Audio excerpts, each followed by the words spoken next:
আসসালামু আলাইকুম রহমতুল্লাহি ওয়া ফরেন ফরেন ট্রেডে আজকে আপনাদের ম্যাথ ক্লাস। আজকের ক্লাসটা খুবই ইউনিক, কারণ আজকের ক্লাসের সকল কোয়েশ্চেন এলাও। যে যত ধরনের কোয়েশ্চেন করতে চান, যতক্ষণ পর্যন্ত যিনি বুঝবেন না ততক্ষণ পর্যন্ত প্রশ্ন করতে পারবেন। যদিও আমার সাথে সবসময় কোয়েশ্চেন করতে পারেন, কিন্তু অনেক সময় আমাদের টাইম কনস্ট্রেন্টের ইস্যু থাকে। তারপরে চ্যাপ্টার বড় থাকে, একটা চ্যাপ্টার একদিনে কভার করার ইস্যু থাকে। সেজন্য বিভিন্ন সময় হয়তো অনেক সময় আপনাদের কিছু কোয়েশ্চেন আপনারা নিজেরাও করেন না, হয়তো নিজেরা পড়ে বুঝে নেন। আজকের ক্লাসটা আপনাদের সবার জন্য ইম্পর্টেন্ট, বিকজ ম্যান্ডেটরি এই ম্যাথটা পরীক্ষা দিতে হবে। ট্রেড ফাইন্যান্সের পাস বা ফেলের ম্যাক্সিমাম পোর্শন এই ম্যাথের উপর ডিপেন্ড করে। সুতরাং ম্যাথের কোনো সিঙ্গেল একটা অংশ আমরা না বুঝে যাব না। সবার জন্য কোয়েশ্চেন অ্যালাউ, সবার জন্য কোয়েশ্চেন অ্যালাউ। যে যেখানে বুঝবেন না রিপিট করবেন, ভাইয়া বলবেন যে বুঝি না। প্লিজ, যারা জয়েন করেছেন কষ্ট করে, এত রাতে জয়েন করেছেন, না বুঝে কেউ আজকের ক্লাস থেকে লিভ নেবেন না। আমাদের প্ল্যান হচ্ছে, মানে অ্যাপারেন্টলি, মানে মাই এক্সপিরিয়েন্স, আমরা মোটামুটি 130 মিনিটস এর মধ্যে শেষ করতে পারবো। যদি কোনো ধরনের অন্য কোনো ব্যারিয়ার না থাকে, বাট অন্য কোনো ব্যারিয়ার যদিও আসে, নো ইস্যুস। আমরা স্লো যাব, যেখানে যেভাবে আপনাদের পড়তে সুবিধা হয় সেভাবে আমরা করবো। বাট ভাইয়া একটা রিকোয়েস্ট ছিল। জি, যদিও এই ক্লাসের সাথে রিলেটেড না, তারপরে বলি ভাইয়া, ওই যে ব্রেক ইভেন পয়েন্ট, ক্রেডিট অপারেশনের ব্রেক ইভেন পয়েন্টে যে ম্যাথ গুলো আপনি করিয়েছেন ভাইয়া, হ্যাঁ। সেটা সেগুলো ভাইয়া সূত্র অনুসারে করতে গিয়ে প্রবলেম ফেস করেছি, কারণ ওটা আপনি সূত্রগুলো বুঝিয়ে আমি দিয়েছেন এটা কিন্তু ম্যাথটার জন্য তেমন একটা টাইম দেন নাই। এটা যদি আবার একটু রিপিট করতেন আর কি, এই ক্লাসের কথা বলছি না, পরবর্তী নেক্সট কোনো ক্লাসে, তাহলে বেটার হতো। কারণ আচ্ছা। আমি পরবর্তীতে করতে গিয়ে প্রবলেম ফেস করেছি, তো আচ্ছা। ইমপ্লিমেন্টেশন সেটা করতে পারছি না আর কি ভাইয়া, সূত্রগুলো। ওকে। ওকে, ঠিক আছে, ঠিক আছে। ওকে ভাইয়া, থ্যাংক ইউ। আর স্যার, আজকে ক্রেডিট অপারেশনের ক্লাস হওয়ার কথা ছিল না? না, ক্রেডিট অপারেশনের ক্লাসটাকে আজকে আমরা পোস্টপোন করেছি, কারণ আমরা একটা ক্লাস রাখবো। দুইটা ক্লাস রাখলে দুইটাই ম্যাথ ক্লাস একসাথে আপনাদের আসলে একসাথে কভার করতে পারবেন না, প্রেশার হয়ে যাবে। পরে প্রেশার হয়ে ঠিক যাবে। আছে, থ্যাংক ইউ। নেক্সট উইকে যেটা ক্লাস রাখবো সেটা আবার ক্রেডিট অপারেশনের ক্লাস রাখবো ইনশাল্লাহ। আজকের ক্লাসটা ইম্পর্টেন্ট। ট্রেড ফাইন্যান্সে যেহেতু ম্যাথ, আমি ইচ্ছা করে ম্যাথের সাথে আর অন্য কোনোটা পার্ট রাখিনি, যদি আমার একটু টাইম বেশিও লাগে যাতে আমি কভার করতে পারি। ওকে, আমরা স্টার্ট করলাম। কন্ডিশন হচ্ছে, যার যেখানে প্রশ্ন করার দরকার, না বুঝলে আমাকে প্রশ্ন করবেন, এটা হচ্ছে আপনাদের সবার জন্য কন্ডিশন। আর যারা বুঝবেন তাদের তো কোনো প্রবলেম নাই। আর আরেকটা প্রি কন্ডিশন আছে বা প্রিজাম্পশন আছে, সেটা হচ্ছে আমি যেভাবে ম্যাথ করাবো এর বাইরে কোনো নিয়ম ফলো করা যাবে না। আমি যেটা বলছি মানে সেটাই শেষ কথা, এরপরে আর কোনো কথা নাই। নিজেরা কখনো ট্রাই করবেন না অন্য কোনো ভাবে আমি অন্য একটা টেকনিক জানি, কারণ এই ম্যাথটা 6 7 8 9 10 12 13 রকমে করা যাবে। অন্য কোনো টেকনিক অ্যাপ্লাই করা যাবে না। অন্য কোনো টেকনিক অ্যাপ্লাই করতে গিয়ে 2 3 টেকনিক অ্যাপ্লাই করে পরীক্ষার হলে আপনি ভুল করে চলে আসবেন। মানে এটা পাস্ট এক্সপিরিয়েন্সের কথা বলেছি আর কি। লাস্ট ইয়ারে কেউ ভুল করেনি, এর আগের ইয়ার বা তার আগের ইয়ার এই প্রবলেমটা হয়েছে। আমরা প্রথমে দুইটা জিনিস পড়ার কিছু কিছু মানে আহ, স্বাভাবিক আলোচনা বা পূর্বালোচনা বা কনসেপচুয়াল আলোচনা যেটাকে বলে সেটুকুনি একটু আলোচনা করব। প্রথম দুইটা জিনিস আমরা আলোচনা করব, একটা হচ্ছে ডিরেক্ট কোটেশন আর একটা হচ্ছে ইনডিরেক্ট কোটেশন। নর্মাল একটা লেখা যদি আমরা দেখি যে এক, এটাকে আমরা ডলার সাইন দিই, $1 সমান 122 টাকা। 122 টাকা। আমাদের দেশের পার্সপেক্টিভে আমরা জানি আমাদের টাকা হচ্ছে আমাদের লোকাল কারেন্সি, ডলার হচ্ছে ফরেন কারেন্সি। তাহলে টাকা ছাড়া অন্য যে কোনো কারেন্সি আসবে সেটাই আমাদের জন্য ফরেন কারেন্সি। যদি আমি বাংলাদেশের কথা বলি, ম্যাথ করছি বাংলাদেশে, সুতরাং বাংলাদেশের টাকা হচ্ছে আমাদের local currency. Direct quotation is where cost of one unit of foreign currency is given in unit of local unity, whereas indirect quotation is where the cost of one unit of local currency is given in units of foreign currency. Normally local currency, foreign currency, এই দুটো word আমরা বলেছি এই জায়গাতে। Local currency এবং foreign currency, এই দুটো জিনিস আমরা মোটামুটি বুঝতে পারছি। আর আর ইয়ের কথা হচ্ছে, কোনো একটা জায়গায় যে কোনো কারেন্সির ক্ষেত্রে এইটা হচ্ছে একটা কোটেশন, বাইসেলের একটা কোটেশন। এই কোটেশনে সাধারণত ডিরেক্ট কোটেশনটা হবে, ডিরেক্ট কোটেশনটা হবে লোক ফরেন কারেন্সিটা ইউনিট আকারে থাকবে, ফরেন কারেন্সিটা ইউনিট আকারে থাকবে, অর্থাৎ এক আকারে থাকবে।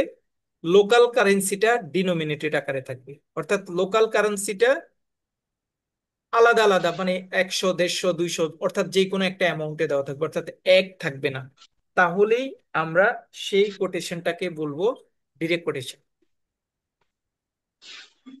Direct quotation is where the cost of one unit of foreign currency is given in units of local currency. তাহলে ফরেন কারেন্সিটা থাকবে একক, লোকাল কারেন্সি থাকবে আনলিমিটেড, বা অন্য যে কোনো একটা অ্যামাউন্ট, একক না, সেটাকে আমরা বলবো ডিরেক্ট কোটেশন। আমি বাংলাদেশের কারেন্সি ম্যানেজ করছি, বাংলাদেশের কারেন্সি ম্যানেজ করা মানে হচ্ছে, আর লোকাল কারেন্সির কথাটা আমি বললাম না, আপনি নিজে জানেন এটা বাংলাদেশের টাকা। আমি বললাম, আমি লিখলাম 1 টাকা সমান 0.5757 লিখেছি রুপি। লোকাল কারেন্সি টাকা, সো টাকা এককে আছে, ফরেন কারেন্সিটা যেটা সেটা ডিনোমিনেটেড অবস্থায় আছে, এটাকে বলবো ইনডাইরেক্ট কোটেশন। এটা বাংলাদেশের পার্সপেক্টিভে বলছি। যদি ইন্ডিয়ার কথা বলি, তাহলে ইন্ডিয়ায় কিন্তু এইটা ডিরেক্ট কোটেশন। ইন্ডিয়া কিন্তু এটা ডিরেক্ট কোটেশন, কারণ ইন্ডিয়ার জন্য লোকাল কারেন্সি হচ্ছে রুপি, ফরেন কারেন্সি হচ্ছে টাকা, সুতরাং ওখানে ফরেন কারেন্সি এককে আছে, সো ওইটাকে আমরা ডিরেক্ট কোটেশন বলবো। তাহলে সামারি দাঁড়ালো, যখন কোনো একটা স্ট্রাকচারে লোকাল কারেন্সিটা ডিনোমিনেটেড আকারে থাকে, অথবা আপনি যদি মনে করেন যে ভাই আরেকটু সোজা করে বলেন, দুইটা ওয়ার্ড মনে রাখ, ফরেন কারেন্সিটা যদি এক দিয়ে প্রকাশ করা হয় তাহলে সেটাকে আমরা বলবো ডিরেক্ট কোটেশন। ফরেন কারেন্সিকে যদি, লোকাল কারেন্সিকে যদি এক দিয়ে প্রকাশ করা হয় তাহলে আমরা সেটাকে বলবো ইনডিরেক্ট কোটেশন। তাহলে দুটো কথা বলেছে, একটা হচ্ছে ফরেন কারেন্সিকে এক দিয়ে প্রকাশ করব, এটাকে বলা হয় ডিরেক্ট কোটেশন। লোকাল কারেন্সিকে এক দিয়ে প্রকাশ করব, এটাকে বলবো ইনডিরেক্ট কোটেশন। দুইটা লাইন বলেছে। এবার লোকাল কারেন্সি ফরেন কারেন্সি যখন হিসাব করতে যাব, যে কান্ট্রি বিবেচনা করতে বলবে সেই কান্ট্রিটা আমার মাথায় রাখতে হবে। যদি আমি এটা বাংলাদেশ বলি তাহলে টাকা, যদি রুপি বলি, যদি কানাডিয়ান ডলারের কথা বলি, এগুলি একটু মাথায় রাখতে হবে। যদি আমাদের ম্যাথে এরকম কারেন্সি চেঞ্জ করে ম্যাথ দেয় না, কারণ আমাদের ম্যাথটা তো বাংলাদেশের পার্সপেক্টিভে দেয়, সো অলওয়েজ মানে মোটামুটি ফিক্স থাকে লোকাল কারেন্সি টাকা। ডিরেক্ট কোটেশন, ইনডিরেক্ট কোটেশন, এই দুইটা ওয়ার্ডিং নিয়ে কারো কোনো প্রবলেম আছে কিনা? বুঝতে পারেন না এমন কেউ আছেন যে ডিরেক্ট মানে কোটেশন ইনডিরেক্ট কোটেশন কাকে বলে, বা একটা এক্সাম্পল দেখলে আমি বলতে পারবো এটা ডিরেক্ট কোটেশন না ইনডিরেক্ট কোটেশন? সবাইকে কিন্তু ফ্রিলি বলছি, প্লিজ, ক্লাস স্লো হবে, টাইম লাগবে, কোনো প্রবলেম নাই, কিন্তু না বুঝে কেউ যেতে পারবেন না। ভাইয়া আবার একটু বলেন না, আমরা ভাইয়া ঢুকতে আবার একটু একটু রিপিট করলে ভালো হয়। আচ্ছা, আমি বলেছি যে কোনো কান্ট্রির জন্য লোকাল কারেন্সি হচ্ছে সেই দেশের যেটা, আমাদের দেশে থেকে বলে, আমাদের দেশের লোকাল কারেন্সি হচ্ছে টাকা। যখন যখন টাকাটা একক আকারে লেখা হয় এবং এটার সাথে অন্য কোনো কারেন্সিকে কোনো একটা কনভার্টেবল রেট দেওয়া হয়, অর্থাৎ লোকাল টাকাটা একক থাকে, লোকাল টাকাটা একক থাকলেই সেটাকে আমরা বলবো ইনডাইরেক্ট কোটেশন। লোকাল টাকাটা একক থাকবে, লোকাল কারেন্সিটা একক থাকবে। আর যখনই ফরেন কারেন্সিটা একক থাকবে, যেমন আমি লিখলাম 1 ইউরো, 1 ইউরো, এটা হচ্ছে, এটা সমান আমি লিখলাম সে, আমি মানে লেখার চেষ্টা করলাম, বা আমি লিখলাম 135 টাকা। তাহলে লোকাল, ফরেন কারেন্সিটা যেটা সেটা একক আছে, যখনই ফরেন কারেন্সিটা এককে থাকবে তখন সেটাকে আমরা বলবো এটা ডিরেক্ট কোটেশন। আর ডিরেক্ট যখন কোটেশন। লোকাল কারেন্সিটা একক থাকবে তখন আমরা সেটাকে বলবো ইনডিরেক্ট কোটেশন। এই কোটেশনটা আসলে মিন করে কি? কোটেশনটা মিন করে এই দুইটা, টাকা এবং রুপি, রুপি পরস্পরের মধ্যে এক্সচেঞ্জ করবে। এইটা মানে মিন করে এই ইউরো এবং টাকার মধ্যে এক্সচেঞ্জ হবে, মানে একজন দিবে একজন নিবে। বাট কে দিবে, কে নিবে, কে বায়ার, কে সেলার, কোনটা বাই রেট কোনটা সেল রেট, এইটা এখানে বোঝা যায় না। ডিরেক্ট কোটেশন এবং ইনডিরেক্ট কোটেশনের মাধ্যমে এটা বোঝা যায় না। ডিরেক্ট কোটেশন এবং ইনডিরেক্ট কোটেশনের মাধ্যমে শুধু আমরা কনভার্সন স্ট্যাটাসটা বুঝতে পারবো, বাট এটা কি বাইং রেট, এটা কি সেলিং রেট, মানে আপনি কি বলতে মানে আপনি বলতে পারবেন না 1 টাকা দিয়ে এত রুপি বাই করেছে, অথবা 1 টাকার বিনিময়ে এত রুপি সেল করেছে। বাই সেলটা ডিরেক্ট এবং ইনডিরেক্ট কোটেশন দিয়ে ক্লিয়ার করে বলা যাবে না, শুধুমাত্র কনভার্সন রেটটা আমরা এই ডিরেক্ট কোটেশন এবং ইনডিরেক্ট কোটেশনের মাধ্যমে বুঝতে পারি। তাহলে বাইসেলের ইস্যুটা যেহেতু এখান থেকে বলতে পারছি না, সো বাইসেলের ইস্যুটার একটা লিমিটেশনস ডিরেক্ট কোটেশন এবং ইনডিরেক্ট কোটেশনে থেকে যায়। এই লিমিটেশনসটাকে দূর করার জন্য পরবর্তীতে আরো দুইটা কনসেপ্ট নিয়ে আসা হয়েছে। এইটার নাম হচ্ছে bid rate and ask rate. Bid rate মানে হচ্ছে বাই রেট, আর আস্ক রেট মানে হচ্ছে সেল রেট। তাহলে আমি আসি, $1 ডলার সাইন দিলাম ইজ ইকুয়াল টু, আমি লিখলাম 120 টাকা। এখানে লিখতে পারেন, নাও লিখতে পারেন, টাকা। অর্থাৎ ফরেন কারেন্সিটাকে এককে রেখে লোকাল কারেন্সিটাকে আমি দুইটা অংশে ভাগ করে লিখলাম। প্রথমে একটা সংখ্যা লিখলাম, দ্বিতীয়তে একটা সংখ্যা লিখলাম। তাহলে এটা লোকাল কারেন্সি, এটা ডিনোমিনেটেড, এটা ফরেন কারেন্সি। প্রশ্ন করছি, যে কোনো একজন একটু বলবেন। আমি কিন্তু আজকে কিন্তু আপনি সবাই একটু সিনসিয়ার, বিকজ আজকে কিন্তু নাম ধরে কোয়েশ্চেন করার সম্ভাবনা আছে। নাম ধরে কোয়েশ্চেন করব, কারণ আজকে তো সবাই ম্যান্ডেটরি বুঝতে হবে। সো নাম ধরে কোয়েশ্চেন করব। এর আগে যদি কেউ কোনোটা কনসেপ্ট না বুঝেন, বলে দিবেন যে ভাই এটা বুঝি না, আবার একটু বলেন, কোনো সমস্যা নেই। বাট নাম ধরে কোয়েশ্চেন করার সম্ভাবনা রয়েছে আজকে। আমাকে প্রথমে বলেন, এইটা আমি লোকাল কারেন্সি হচ্ছে টাকা, তাহলে এইটা ডিরেক্ট কোটেশন না ইনডিরেক্ট কোটেশন? Direct quotation. এটা ডিরেক্ট কোটেশন হবে। ইনডিরেক্ট ভাইয়া ইনডিরেক্ট ইনডিরেক্ট ইনডিরেক্ট কোটেশন হবে হবে। Sir, indirect. এইটা হচ্ছে indirect quotation. Direct direct quotation. Quotation ভাইয়া, হ্যাঁ, কোটেশন।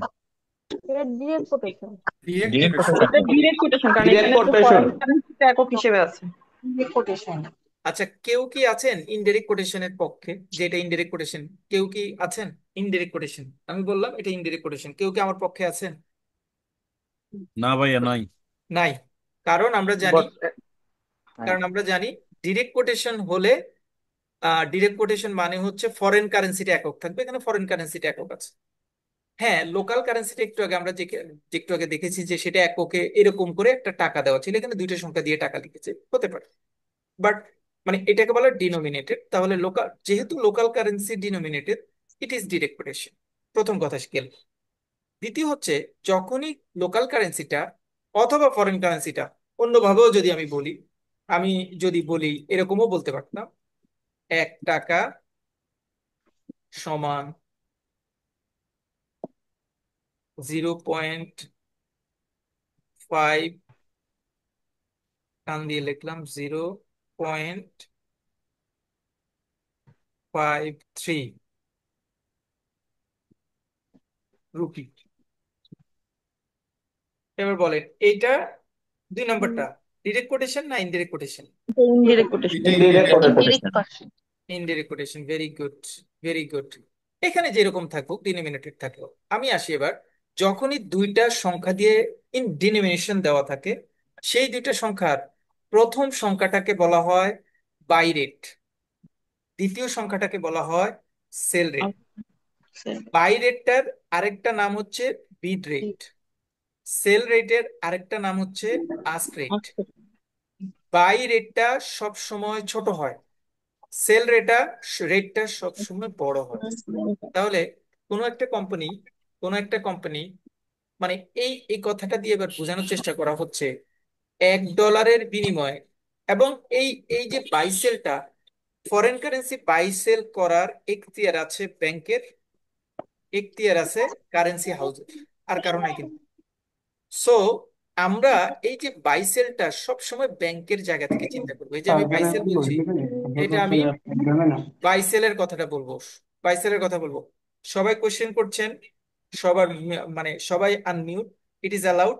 কিন্তু কারো এন্ড থেকে কোনো কোয়েশ্চেন মানে সাউন্ড হলে আপনি দায়িত্ব নিয়ে একটু বন্ধ করে দিবেন, কারণ আপনারা এখন কোয়েশ্চেন করতে পারেন, আমিও কোয়েশ্চেন করছি।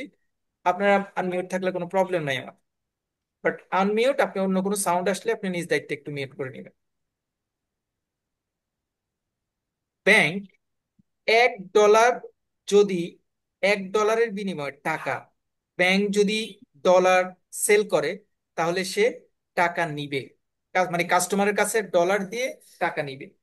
আবার ব্যাংক যদি কাস্টমারের কাছ থেকে ডলার কিনে, মানে ডলার ব্যাংক বাই করবে।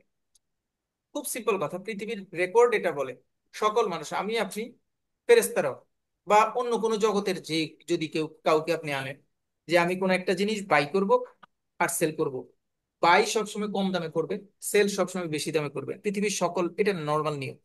তাহলে ব্যাংকও যখন বাই করবে কম দামে বাই করবে, যখন সেল করবে বেশি দামে সেল করবে। ব্যাংক কার কাছ থেকে ডলার কিনে? ব্যাংক কাস্টমারের কাছ থেকে ডলার কিনে। ব্যাংক কার কাছে ডলার বিক্রি করে? ব্যাংক কাস্টমারের কাছে ডলার বিক্রি করে। এখন কথা হচ্ছে কিভাবে বাই করে, কার কিভাবে সেল করে, এটা আমি একটু পরে বলছি।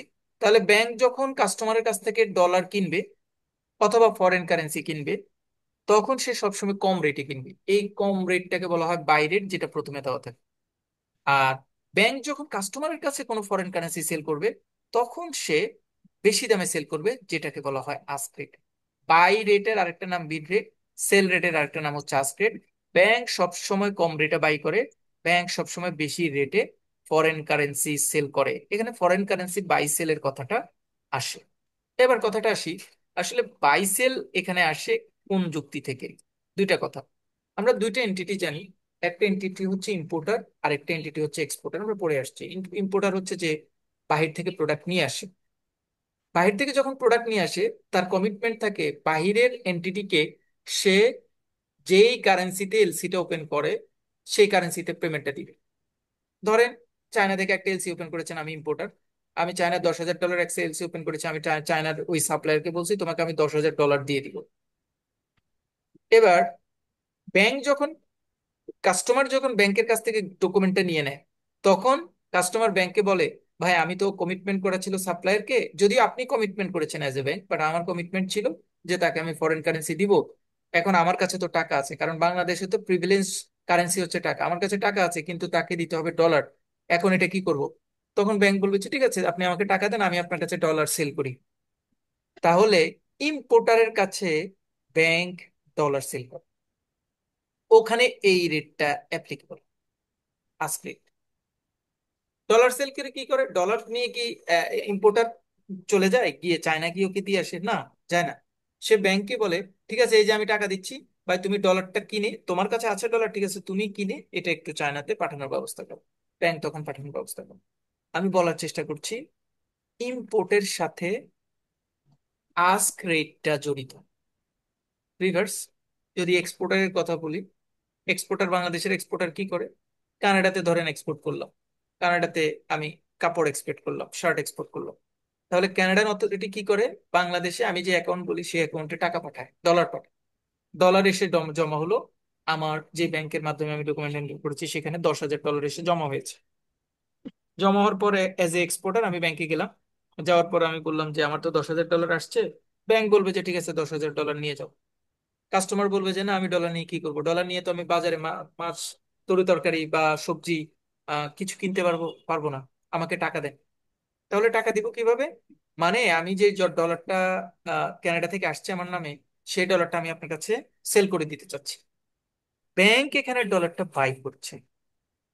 খুব ইম্পর্টেন্ট কথা এখানে, প্লিজ পরীক্ষার হলে কখনো ইম্পোর্টার এক্সপোর্টারের পার্সপেক্টিভে চিন্তা করবেন না, সব সময় বাই সেল ব্যাংক। তাহলে ব্যাংক এক্সপোর্টারের কাছ থেকে $10,000 বাই করে, বাই করে ব্যাংক কাস্টমারকে মানে এক্সপোর্টারকে $10,000 সম পরিমাণ টাকা দেয়। যখন ব্যাংক বাই করতে যাবে, আপনারাই তো জানেন যে কোনো জিনিস বাই করতে গেলে সব সময় কি কম রেট হয় না বেশি রেট হয়? কম রেট। কম কম রেট। রেট হবে ভাইয়া। তাহলে বাইয়ের সাথে কম রেট, সো বিড রেট সবসময় কম রেট। এক্সপোর্টারের সাথে ব্যবহার করা হবে, কম রেট। তাহলে আমরা যদি র্যাপ আপ করি, বিড রেট আরেকটা নাম হচ্ছে বাইং রেট, আস্ক রেট আরেকটা নাম হচ্ছে সেলিং রেট। বিড রেটটা সবসময় কম রেট, আস্ক রেটটা সবসময় বেশি রেট। এই যে বেশি কম রেটটা সবসময় ব্যাংকের পার্সপেক্টিভে কনসিডার করা হয়। ব্যাংক যখন ইম্পোর্টারের কাছে ডলার সেল করে বা ফরেন কারেন্সি সেল করে, তখন সে আস্ক রেট ব্যবহার করে। ব্যাংক যখন এক্সপোর্টারের কাছ থেকে ডলার বাই করে, তখন ব্যাংক বাই রেট বা বিড রেট ইউজ করে। কারো কোনো কনফিউশন আছে এতটুকু পর্যন্ত? Any confusion? নাই? ওকে, এবার আমরা বিট রেট আসলে তাহলে আমরা দুইটা জিনিস মোটামুটি আমাদের মাথায় গেল, একটা হচ্ছে ডিরেক্ট কোটেশন, ইনডিরেক্ট কোটেশন বুঝলাম, বিট রেট আস্ক রেট বুঝলাম, বিট রেট এবং আস্ক রেটের ইন্টারপ্রিটেশনটা বুঝলাম, কোথায় কোন কাজে ব্যবহার করা হবে, প্রত্যেকটা ওয়ার্ডের প্রত্যেকটা মানে লেটার আপনার ম্যাথের সময় কাজে লাগবে। নেক্সট নতুন একটা টপিকস দেখবে, এটা হচ্ছে ক্রস রেট। ক্রস রেটের ম্যাথ পরীক্ষা আসে। ক্রস রেট মানে হচ্ছে এমন একটা রেট, যেই রেটটা সাধারণত এমন থাকে, ধরেন আমি বললাম $1 সমান এত টাকা। আবার আমি বললাম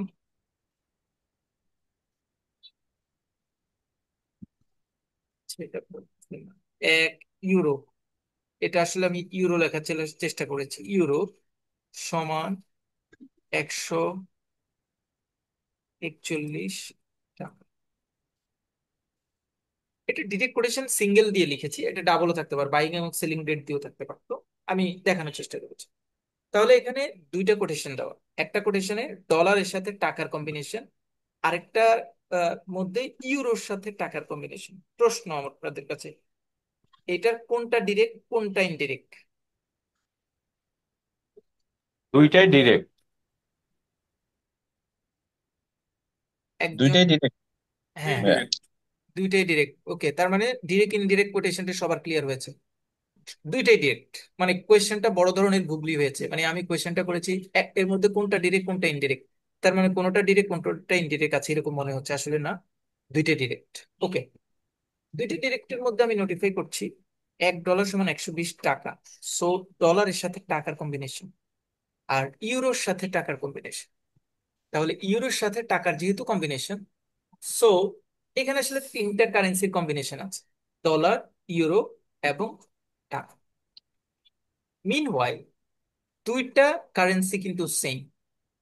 ক্রস কারেন্সি হচ্ছে তখনই করা হবে যখন এরকম দুইটা কোটেশনের মধ্যে তিনটা কারেন্সির কম্বিনেশন থাকবে এবং দুইটা কোটেশনের মধ্যে একটা কমন কারেন্সি থাকবে, যে কমন কারেন্সিটা আছে সেটাকে ডিডাক্ট করে সরিয়ে বাকি দুইটা কারেন্সিকে একটার সাথে আরেকটা সম্পর্ক স্থাপন করার প্রসেসকে বলা হয় ক্রস রেট ক্যালকুলেশন। তাহলে ক্রস রেট ক্যালকুলেশন মানে হচ্ছে যে ক্রস রেট ক্যালকুলেশনটা মানে হচ্ছে আমি, এইখানে তো দেওয়া আছে $1 সমান 120 টাকা, 1 ইউরো সমান 141 টাকা, কমন আছে এটা, এইটা একটু সরাই ফেলবো, সরাই এই দুইটার মধ্যে একটার সাথে আরেকটা কনভারসেশন বা কনভার্সন যে রেটটা আমি কাভার করি, কনভার্সন যে রেটটা আমি নোটিফাই করি ক্যালকুলেশন করি, সেটাকে বলা হয় ক্রস রেট। তাহলে ক্রস রেটের জন্য আপনার কন্ডিশন হচ্ছে দুইটা। এক নম্বর হচ্ছে, তিনটা কন্ডিশন বলা যায়, এক নম্বর হচ্ছে এখানে দুইটা কোটেশন থাকবে, দুই নম্বর হচ্ছে দুইটা কোটেশনের মধ্যে একটা কমন কারেন্সি থাকবে, তিন নম্বর হচ্ছে এই কমন কারেন্সিটাকে সরিয়ে বাকি দুইটা কারেন্সিকে একটার সাথে আরেকটার যেই রেট আকারে লেখা হয় সেটাকে বলা হয় ক্রস রেট। যদি এটাকে আমি ক্যালকুলেশন করি, আমার জানা মতে আমি যদি লিখি 1 ইউরো সমান হতে পারে এমন,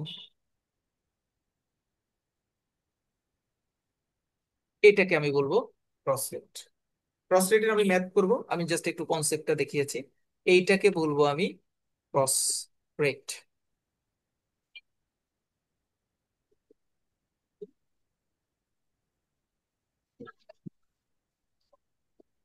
পরীক্ষায় আপনারা দেখবেন, মানে পরীক্ষায় ক্যালকুলেশন করার সময় বিভিন্ন ইস্যুতে যখন আমরা যাব, তখন দেখবেন যে বিভিন্ন রকম প্যাচ আসবে, যে এক একজন এক এক রকম কারেন্সি কারেন্সি ক্যালকুলেশন করতে যাবে, এই কারেন্সি ওই কারেন্সি এভাবে এভাবে এভাবে ক্যালকুলেশন করতে যাবে। আমরা কারেন্সির ক্যালকুলেশনটা একটু নিজেদের মতো করে করব। কেউ যদি না বুঝি আমরা প্রশ্ন করব, কেউ যদি না বুঝি আমরা প্রশ্ন করব, কারণ প্রশ্ন না করলে আমাদের এই জায়গাটাতে ক্লিয়ার হবে না। একটা ক্রস কারেন্সির একটা ম্যাথ করব, যদি না বুঝি আমরা প্রশ্ন করব, যদি না বুঝি প্রশ্ন করব। Cross rate USD slash BDT সমান 109 টাকা 50 পয়সা, 110 টাকা 50 পয়সা। নতুন করে একটা জিনিস শিখলাম। নতুন করে একটা জিনিস শিখলাম মানে কি, আমি কিন্তু শিখে আসছি এরকম 1 USD সমান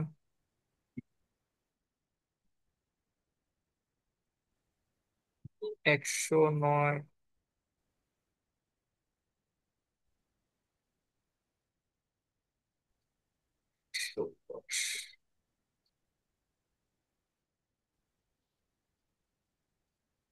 টাকা। এটা আমি জানি, একটু আগে আপনাদের যেভাবে প্র্যাকটিস করে আসছে, আপনারা এটা দেখে বলতে পারছেন, ও 1 USD ফরেন কারেন্সিটা এককে আছে, লোকাল কারেন্সিটা ডিনোমিনেটেড, এটা ডিরেক্ট কোটেশন। এই ডিরেক্ট কোটেশনকে অনেক সময় এরকম লিখতে পারি। তাহলে এটা আমাদের জন্য খুব ইম্পর্টেন্ট। সাউন্ড প্রবলেম, কথাটা কি সত্যি? অন্যদের ক্ষেত্রে কি একই রকম প্রবলেম? আমার সাউন্ড জনিত কোনো প্রবলেম আছে? না ভাইয়া, না না ভাইয়া। না না না ভাই, ভাইয়া, কোনো প্রবলেম নেই। সাউন্ড ঠিক আছে। সাউন্ড ওকে। মাঝে তাহলে মাঝে কেটে যিনি, আসতেছে ভাইয়া, কিছু কিছু শুনতেছি মাঝে মাঝে কেটে আসতেছে। অন্যান্যদের ক্ষেত্রেও কি সাউন্ড, ডিস্টার্ব করতেছে ভাই। অন্যান্যদের জি, ক্ষেত্রে কি জি মাঝে সাউন্ড? ভাই। মাঝে ক্লিয়ার বাধা ভাইয়া। পায়, হ্যাঁ, মাঝে মাঝে ভেঙে ভেঙে বাধা আসে। পায়, মাঝে ভেঙে মাঝে ভেঙে আসে। কেটে যায়। জি জি। সবার ক্ষেত্রে কি মাঝে মাঝে কেটে যায়? না, ঠিক আছে তো। জি ভাইয়া, জি ভাইয়া, আমার কেটে যায় মাঝে মাঝে। আচ্ছা, আমার এখানে নেটওয়ার্ক পোর্টফোলিও কিন্তু একদম ওকে। এখন আপনাদের এখানে যদি কোনো জায়গায় মনে করেন কেটে যায়, হ্যাঁ, আহ, যদি কোনো জায়গায় মনে করেন যে কেটে যায় বা সাউন্ড শুনতে অসুবিধা হয়, তাহলে আপনারা একটু মানে, যদি মনে করেন যে কোয়েশ্চেন করলে সাউন্ড মানে টাইম ওয়েস্ট হবে, আপনার ওই যে চ্যাট বক্সে একটু লিখে দিলেও আমি আবার ওটা রিপিট করবো। আমি যেটা বলার চেষ্টা করছি, এইটা দেখেছি, দেখে এটাকে ডিরেক্ট কোটেশন বোঝাটা আমার জন্য ইজিয়ার ছিল। আমি এখন নতুন করে এই লাইনটাকে এভাবেও লিখতে পারি, এবং পরীক্ষায় এরকম লাইনও লেখা থাকে। কি লেখা থাকে? USD/BDT। এই স্ল্যাশের আগে যেটা থাকবে সেটা হচ্ছে 1, আর এই স্ল্যাশের পরে যেটা থাকবে সেটা হচ্ছে এইটার সাথেকার এখানে জিনিস, মানে বিডিটি আসলে এইটুকুকে বিডিটি বিট করেছে। এইটা আবার অনেক সময় মানে এরকমও লোকাল কারেন্সি স্যার। হ্যাঁ, জি, মানে এখানে ভাইয়া ইউএসডি টা হলো তো আমার ডাইরেক্ট কারেন্সি, আর বিডিটি হলো লোকাল কারেন্সি। হ্যাঁ, রাইট। ইউএসডিটা হচ্ছে আমার একক, আর বিডিডিটা হচ্ছে আমার এইদিকে ডিনোমিনেটেড কারেন্সি, যেটাকে আমরা ডিরেক্ট কোটেশন আকারে লিখতে পারি। আচ্ছা, তাহলে এখানে দেওয়া আছে USD/BDT সমান 109.50, 110.50। বুঝতে পারছি এটা বিট রেট, এটা আস্ক রেট, এগুলি হচ্ছে বিডিটি, এটা হচ্ছে একক, এটা ডিরেক্ট কোটেশন। আচ্ছা, আরেকটা কারেন্সি দেওয়া আছে, আরেকটা কোটেশন দেওয়া আছে, ইউরো/ইউএসডি।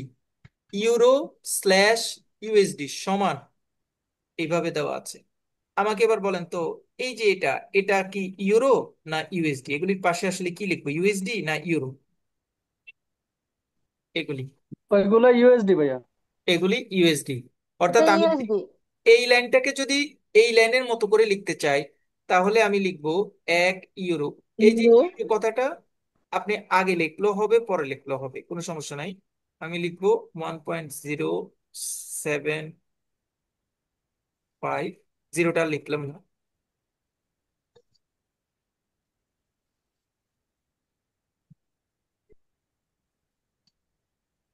ইউএসডি আমার এখানে হোল্ড করতে হবে, এটা কি ডিরেক্ট কোটেশন না ইনডিরেক্ট কোটেশন, সাথে সাথে কিন্তু আমার চিন্তা করার দরকার নেই, কারণ এই দুটোর মধ্যে কোনোটা আমার লোকাল কারেন্সি না। তাহলে এটাকে ডিরেক্ট ইনডিরেক্ট বলতে হলে আমাকে বলতে হবে কোনটা ওদের, কোন কারেন্সিটাকে ওরা লোকাল হিসেবে ট্রিট করেছে, এটা কিন্তু একটু খেয়াল রাখতে হবে।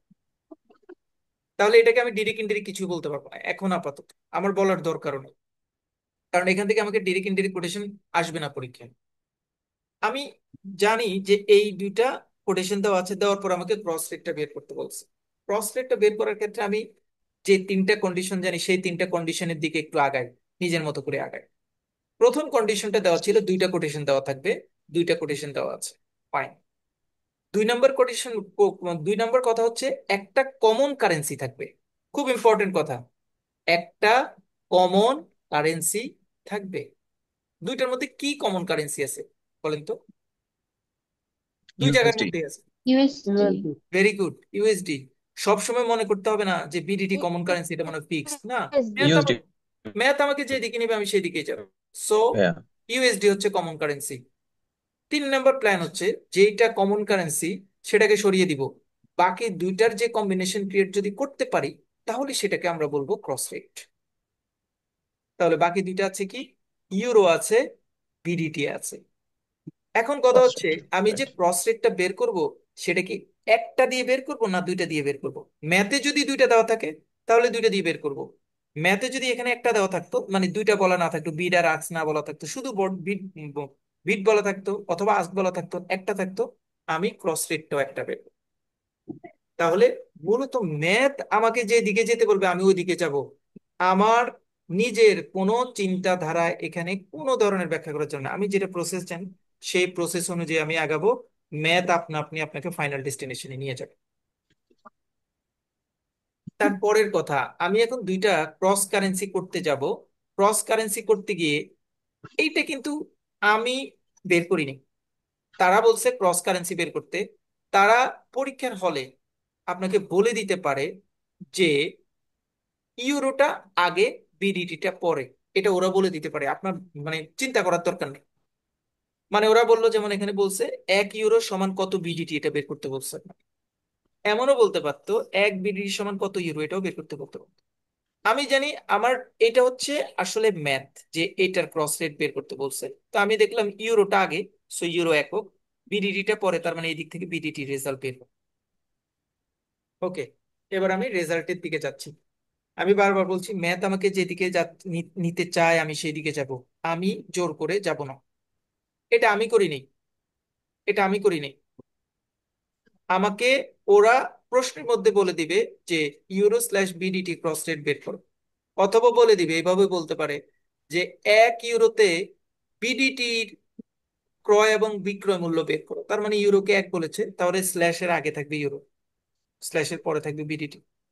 আবার প্রশ্ন আবার এভাবে বলতে পারে যে 1 বিডিটি তে কত ইউরো বাই সেল হবে, তার মানে বিডিটি তখন এখানে চলে আসবে, ইউরোটা এখানে চলে আসবে।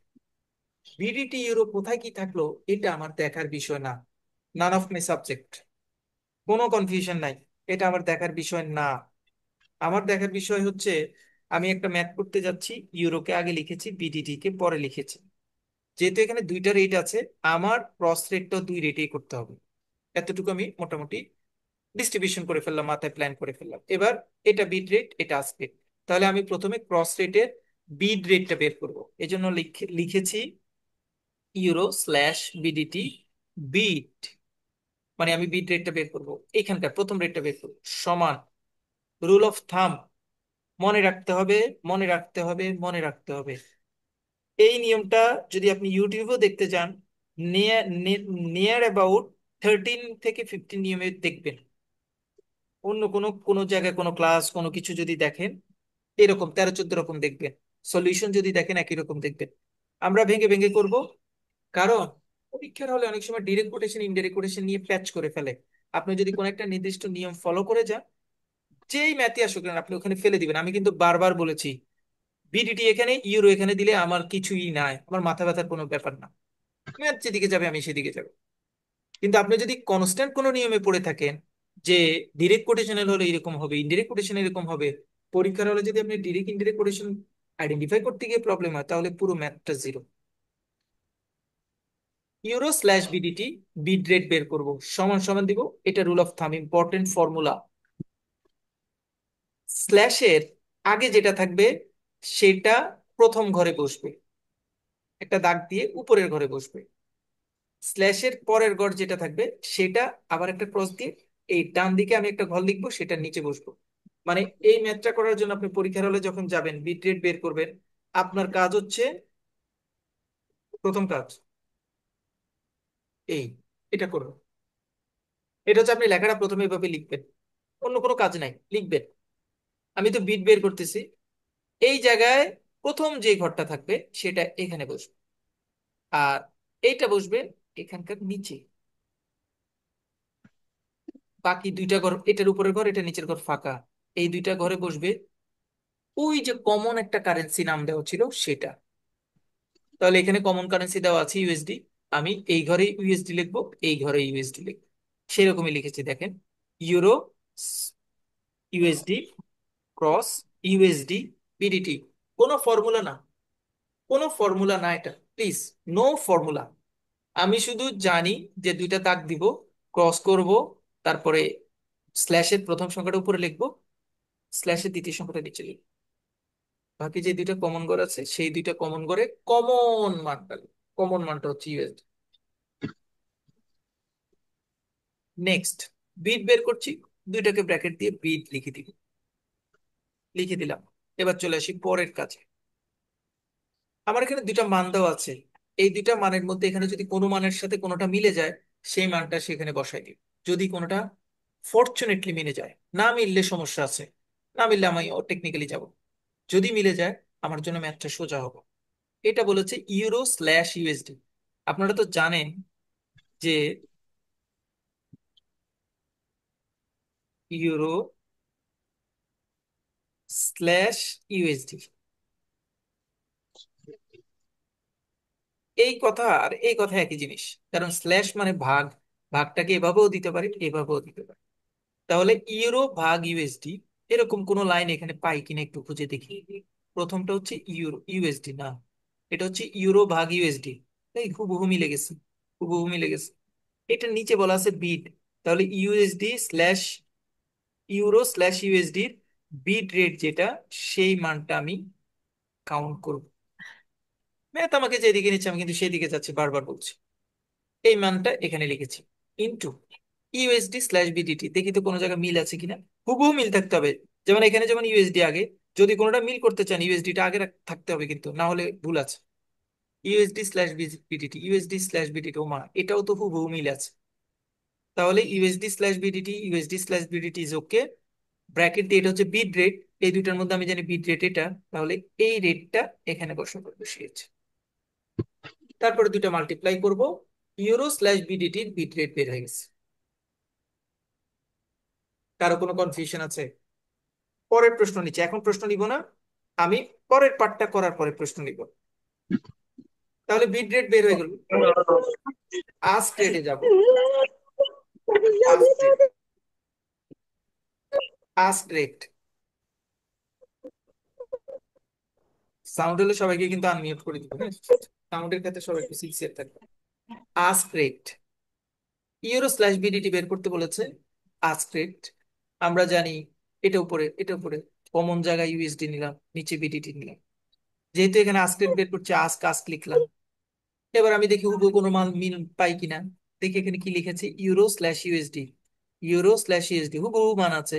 আস্ক রেট, আস্ক রেট হচ্ছে এটা 1.0770, 1.0770 into USD slash BDT, USD slash BDT ask rate, ask rate এটা 110.50 লিখলাম। এই দুইটা গুণ করলাম, গুণ করলে রেজাল্ট বের হয়ে গেল। অর্থাৎ ইউরো স্ল্যাশ,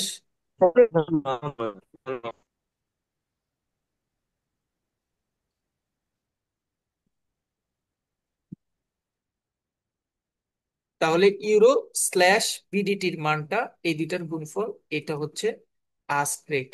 তাহলে euro slash BDT, euro slash বিডিটির মানটা আমি বের করলাম।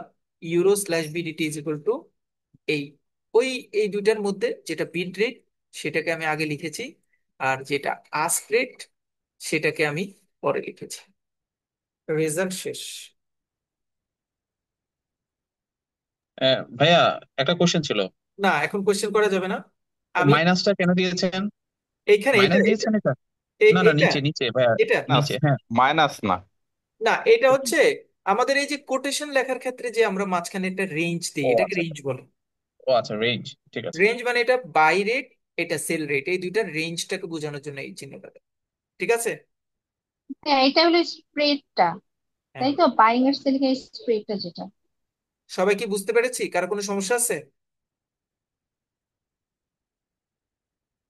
Any question?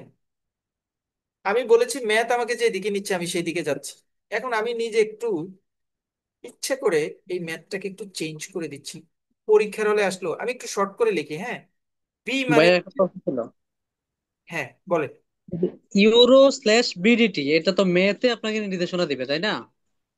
Euro slash BDT এটা ম্যাথে তো উল্লেখ থাকবে যে প্রথম কোনটা হবে, রাইট ইউরো রাইট হবে রাইট না রাইট, বিএনপি হ্যাঁ হবে। হ্যাঁ, ইউরো স্ল্যাশ বিডিটি কি বের করতে হবে, এটা ম্যাথে ডিক্লেয়ার করা থাকে।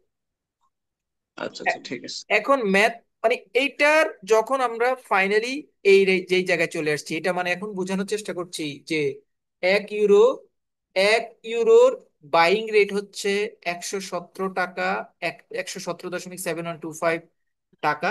আর 1 ইউরোর সেলিং প্রাইস হচ্ছে 119.0085 টাকা। পরীক্ষার হলে যদি খুব তুফড় আপনি ম্যাথ প্র্যাকটিশনার, এইটা যদি কোনোভাবে ছোট হয়, এটা যদি বড় হয়, তাহলে বুঝবেন ম্যাথ ভুল করে আসছেন আপনি, ভুল হচ্ছে আপনার। এটা একটু খেয়াল রাখতে হবে। সুতরাং আমরা এখন শুধু ম্যাথ শেষ করবো এরকম না, ম্যাথের টেকনিক্যাল ইস্যুস গুলি নিয়ে কথা বলবো। মানে আমি যাতে পরীক্ষার হলেই বুঝতে পারছি আমার ম্যাথটা হচ্ছে, এই ইন্ডিকেটর কিন্তু এই এই এই আবহাওয়া কিন্তু আপনি পরীক্ষার হলে ক্রিয়েট করতে পারবেন যদি আপনি বুঝে ম্যাথ করেন। আপনি যদি কোনো কারণে জানেন ক্যালকুলেশনের কোনো কারণে যদি আমি ভুল করি, তাহলে অনেক সময় এটার চেয়ে এটা ছোট হয়ে যেতে পারে। যখনই ছোট হবে তখনই মনে করবেন এই ম্যাথটা আপনার ভুল হচ্ছে। আবার যেমন আমি একটু আগে বলে আসছি আপনাদের ইম্পোর্টার এবং এক্সপোর্টার, আপনি ইম্পোর্টারের কাছে ডলার বিক্রি করবেন, কারেন্সি বিক্রি করবেন, আপনি লিখে দিয়ে আসছেন কম রেটে বিক্রি করবেন, তাহলে তো আপনি বোকা ব্যাংকার। সো আপনি ভালো করতে পারবেন না, মানে আপনার ম্যাথটা ভুল হয়েছে। সো প্রত্যেকটা জায়গায় যে রেশনাল আছে, সেই রেশনালটা যদি আপনি মাথায় ক্লিক করতে পারেন, ম্যাথ ভুল হওয়ার কোনো সম্ভাবনা নাই। আমি ইচ্ছা করে আপনাদেরকে একটু কমপ্লিকেটেড ওয়েতে নিব এবং নতুন একটা জিনিস শিখব। সেটা হচ্ছে এক্সামিনার বলে দিল এইটা, মানে বিডিটি, এটাকে আমি শর্ট করে লিখছি বিডিটি স্ল্যাশ ইউরো, এইটার ক্রস কারেন্সি বের করতে বলছে। তাহলে আমি কি করব? প্রথমত, যেহেতু দুইটা রেট দিয়ে আমি ম্যাথ করছি, তাহলে এখানে আমার বিড এবং আস্ক রেট বের করতে হবে। এটা কিন্তু মনে রাখতে হবে, খেয়াল করে, যে যদি ক্রস রেটে বিড এবং আস্ক রেট সম্বলিত ক্রস রেট বের করতে বলে থাকে, জেনারেল কোটেশন দুইটা রেট দিয়ে থাকলে ক্রস রেটটাও দুইটা রেট দিয়ে বের করতে হবে। জেনারেল কোটেশন একটা রেট দিয়ে থাকলে ক্রস রেটটাও একটা রেট দিয়ে। ওকে, তাহলে আমি বলা আছে বি বাংলাদেশ বা বিডিটি টাকা, এইটা হচ্ছে বিড রেট।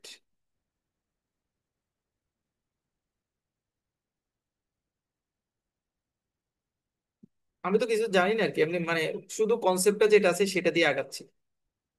এরকম ছিল, আমি জানি এরকম, আমি জানি এরকম। এতটুকু কেউ কি বুঝেন না? এমন কেউ আছেন যে ভাইয়া এটা বুঝি নাই, এটুকু বুঝেন নাই? আমি বলেছি, টেকনিক্যালি বলেছি এভাবে যাব, ফাঁকা ফাঁকা ভাবে আগাবো, মানে কোনো জোর জবরদস্তি নাই। প্রথম ভাইয়া ছিল। একটা জিনিস একটু জি বলবো ভাইয়া। জি। জেনারেল ইনফরমেশন যদি কি বললেন ভাইয়া, যদি দুইটা দেওয়া থাকে তাহলে আমার বিট রেট এবং আক্স রেট দুইটাই বের করতে হবে, যদি একটা থাকে সেক্ষেত্রে শুধু বিট রেট বের করতে হবে নাকি? ওই একটা রেটে বের করবো, সেটা বিট না আস্ক সেটা আমি জানি না, একটা রেট বের করবো শুধু। সেক্ষেত্রে আমার সূত্রটা কি হবে ভাইয়া, সেটা আমি বিটের হবে যাবো, না আস্কের এটা হবে? আমি যাব আচ্ছা, ঠিক ওটা আছে। করবো, আমি এটা পরের স্টেপে করবো, মানে ওইটা আমি ইচ্ছা করে রেখে এসেছি। আচ্ছা, তাহলে আমরা এখন দুইটা রেটেরটাই করছি, একটু পরে আমরা একটা রেটেরটাও প্র্যাকটিস করবো। একটা রেটেরটা প্র্যাকটিস না, দেখবেন যে ওটা সোজা, শুধু গুণ বা ভাগ হচ্ছে। আচ্ছা, তাহলে bid slash Bangla BDT slash euro. আমি বলেছি যে প্রথমটা উপরেরটা উপরে বসবে, নিচেরটা এই জায়গায় নিচে বসবে, মাঝখানে দুইটা কমন কারেন্সি, এখানে যে কমন কারেন্সিটা আছে সেটা ইউএসডিটা বসবে, ইউএসডিটা বসালো। এটা যেহেতু বিট করছি, তাহলে এখানে বিট লিখবো।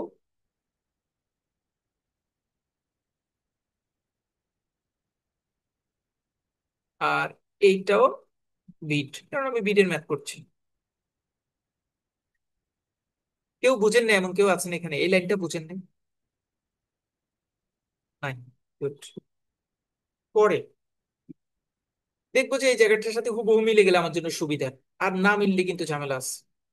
না মিললে ঝামেলা কি আছে সেটা নিয়ে আমরা এখন কাজ করবো। এটা বলছি BDT slash USD, BDT slash USD, USD আর বিডিটির মধ্যে কম্বিনেশন কোনটা আছে? এটা না, এখানে ইউরো আছে, সো এটা না। এইটার মধ্যে ইউএসডি স্ল্যাশ বিডিটি আছে, কিন্তু আমার এখানে লাগবে BDT slash USD. BDT slash USD মানে এইটার উল্টাটা আসলে, যদি আমি হিসাব করে সুন্দর করে বুঝি, এইটার উল্টাটা। তাহলে যখনই আমি দেখব আমার প্রিডিটারমাইন্ড বা দেওয়া আছে যেটা, সেটার সাথে ম্যাচ করছে না, ওটা আমাকে ম্যাচ করাইতে হবে। ম্যাচ যদি করাইতে হয়, আমার পুরো রাশিটাকে 1 দিয়ে ভাগ করব আমি। পুরো রাশিটাকে 1 দিয়ে ভাগ করব। ভাগ করা মানে হচ্ছে আমি এই এটাকে উল্টাই দিব, আর সাথে সাথে এই বিটটাও চেঞ্জ হয়ে আস্ক হয়ে যাবে। This is an important formula. Formula না, এটা যুক্তি। কি যুক্তি আমি দেখাচ্ছি আপনাকে একটু। তাহলে কোনোটা যদি সরাসরি না মিলে, এটাকে সরাসরি না মিলানোর নিয়ম হচ্ছে প্রথমে ওটাকে উপরে 1 দিয়ে ভাগ করে ফেলবো, 1 উপরে লিখবো, আর ওইটা যেটা আছে সেটাকে উল্টাই দিব, জাস্ট উল্টাই দিব। উল্টাই দিয়ে বিট থাকলে সেটাকে আস্ক করে ফেলবো। এই লাইনটা আর এই লাইনটার মধ্যে কোনো পার্থক্য নাই। কোনো পার্থক্য নাই। কেউ যদি মনে করেন যে ভাইয়া কিভাবে বললেন কোনো পার্থক্য নাই, সেটা হচ্ছে কোনো একটা জিনিসকে যদি 1 দিয়ে ভাগ করি, খেয়াল করেন বজ্রুম মানে আমরা আগে ম্যাথ করে আসছিলাম, 1-এর সাথে নিচেরটাকে যদি গুণ করতে যাই তাহলে নিচের সংখ্যাটা উপরে চলে আসে, উপরের সংখ্যাটা নিচে চলে যায়। আর যেহেতু এটা বিপরীতটা হয়ে যাচ্ছে, এটা উপরে চলে যাবে, বিটটা তখন আস্কটা মানে রিভার্স হয়ে যাবে, তার মানে এটা বিট হয়ে যায়। 1-এর সাথে এটা গুণ করলে 1-এর কোনো ভ্যালু নাই। এইটা, এটা দেখেন এটাই। তার মানে এই লাইনটাকে এই লাইনে লিখলে কোনো সমস্যা নাই, দে আর ইকুয়াল। বাট আমি এটা লিখছি কারণ হচ্ছে আমার ইউএসডি/বিডিটিটা দরকার, কারণ এটা দেওয়া আছে ওইরকম, এটা মিলানোর জন্য। ইনটু, এখানে কি মিল আছে কিনা দেখি। এখানে হচ্ছে ইউএসডি/ইউরো, না ইউরোটা আগে, তার মানে এখানেও একই রকম প্রবলেম। যখনই দেখবে একটা মিলবে না, অটোমেটেড আপনি সাথে সাথে চোখ বন্ধ উল্টাই দিবেন।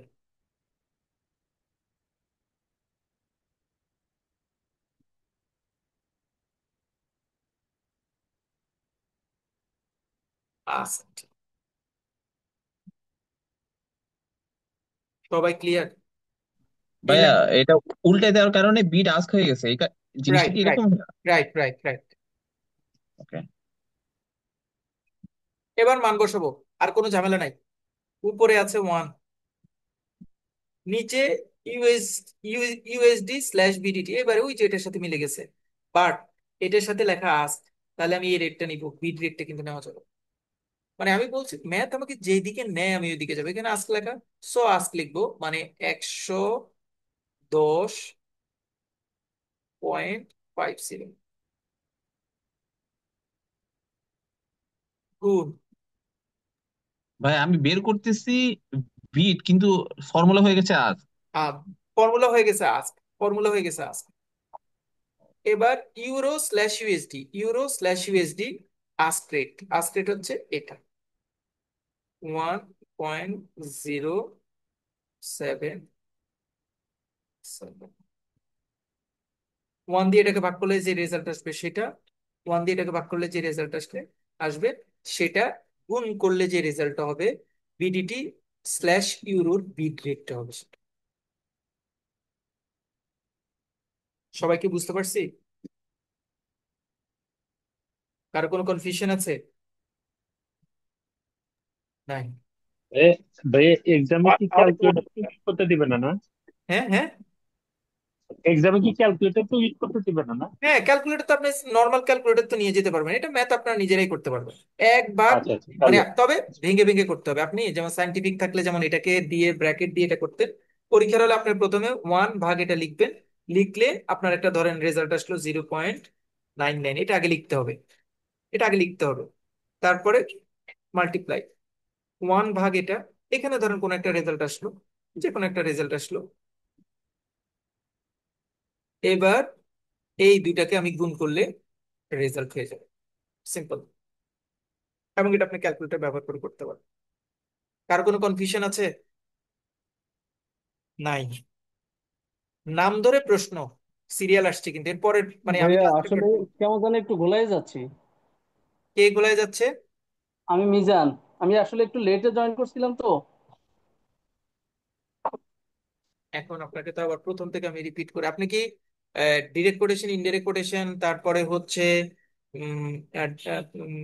By bid rate, ask rate, এগুলি কি সব শুনে আসছেন? প্রথম থেকে শুনতে পারি না ভাই, আমি আসলে প্রায় 20 মিনিট পরে জয়েন করছিলাম, 20 মিনিট বা আধা ঘন্টা পরে জয়েন করছিলাম আমি।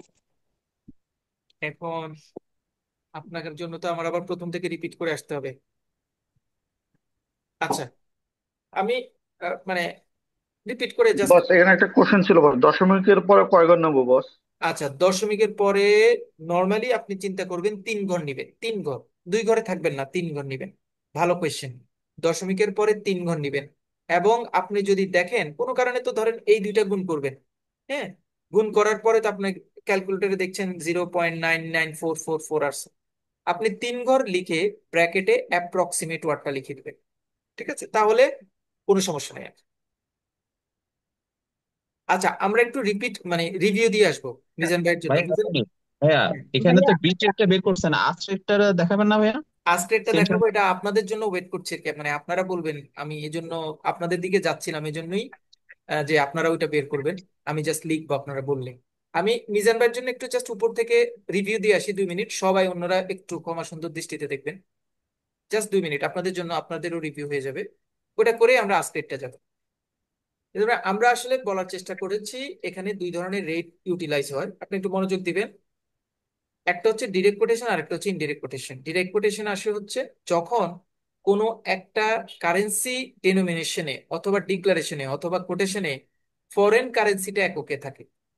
তাহলে আমাদের বাংলাদেশের জন্য টাকা হচ্ছে লোকাল কারেন্সি, বাকি যত কারেন্সি সকল কারেন্সি ফরেন কারেন্সি। যেমন আমি একটা এক্সাম্পল দিলাম, আমি লিখলাম $1 সমান 120 টাকা। তাহলে এইটা হচ্ছে ফরেন কারেন্সি, এটা হচ্ছে লোকাল কারেন্সি। ফরেন কারেন্সিটা যখন এককে থাকবে তখন সেটাকে বলবো ডিরেক্ট কোটেশন। ফরেন কারেন্সিটা যখন ডিনোমিনেটেড থাকবে, অর্থাৎ লোকাল কারেন্সিটা যখন এককে থাকবে, তখন আমরা এটাকে বলবো ইনডাইরেক্ট কোটেশন। প্রথমে আমরা এই দুটো জিনিস পড়ার চেষ্টা করেছি, what is direct quotation, what is indirect quotation. এইটার পরে আমরা পড়েছি দুইটা জিনিস, একটা হচ্ছে বিট রেট এবং আস্ক রেট। একটু আগের কোটেশনে শুধুমাত্র একটা একটা সংখ্যা দেওয়া ছিল, অনেক সময় দুইটা সংখ্যা দিয়েও ম্যাথ থাকতে পারে। দুইটা সংখ্যা দিয়ে যখন কোনো ম্যাথ থাকে, অর্থাৎ যখন বলা থাকে এই রকম, যেমন আমরা একটু আগে যে ম্যাথটা করেছিলাম, $1 লিখলাম, এটার সাথে লিখলাম আমি লোকাল কারেন্সিটাকে ডিনোমিনেট করে দিলাম, অর্থাৎ দুইটা অংশে ভাগ করে দিলাম।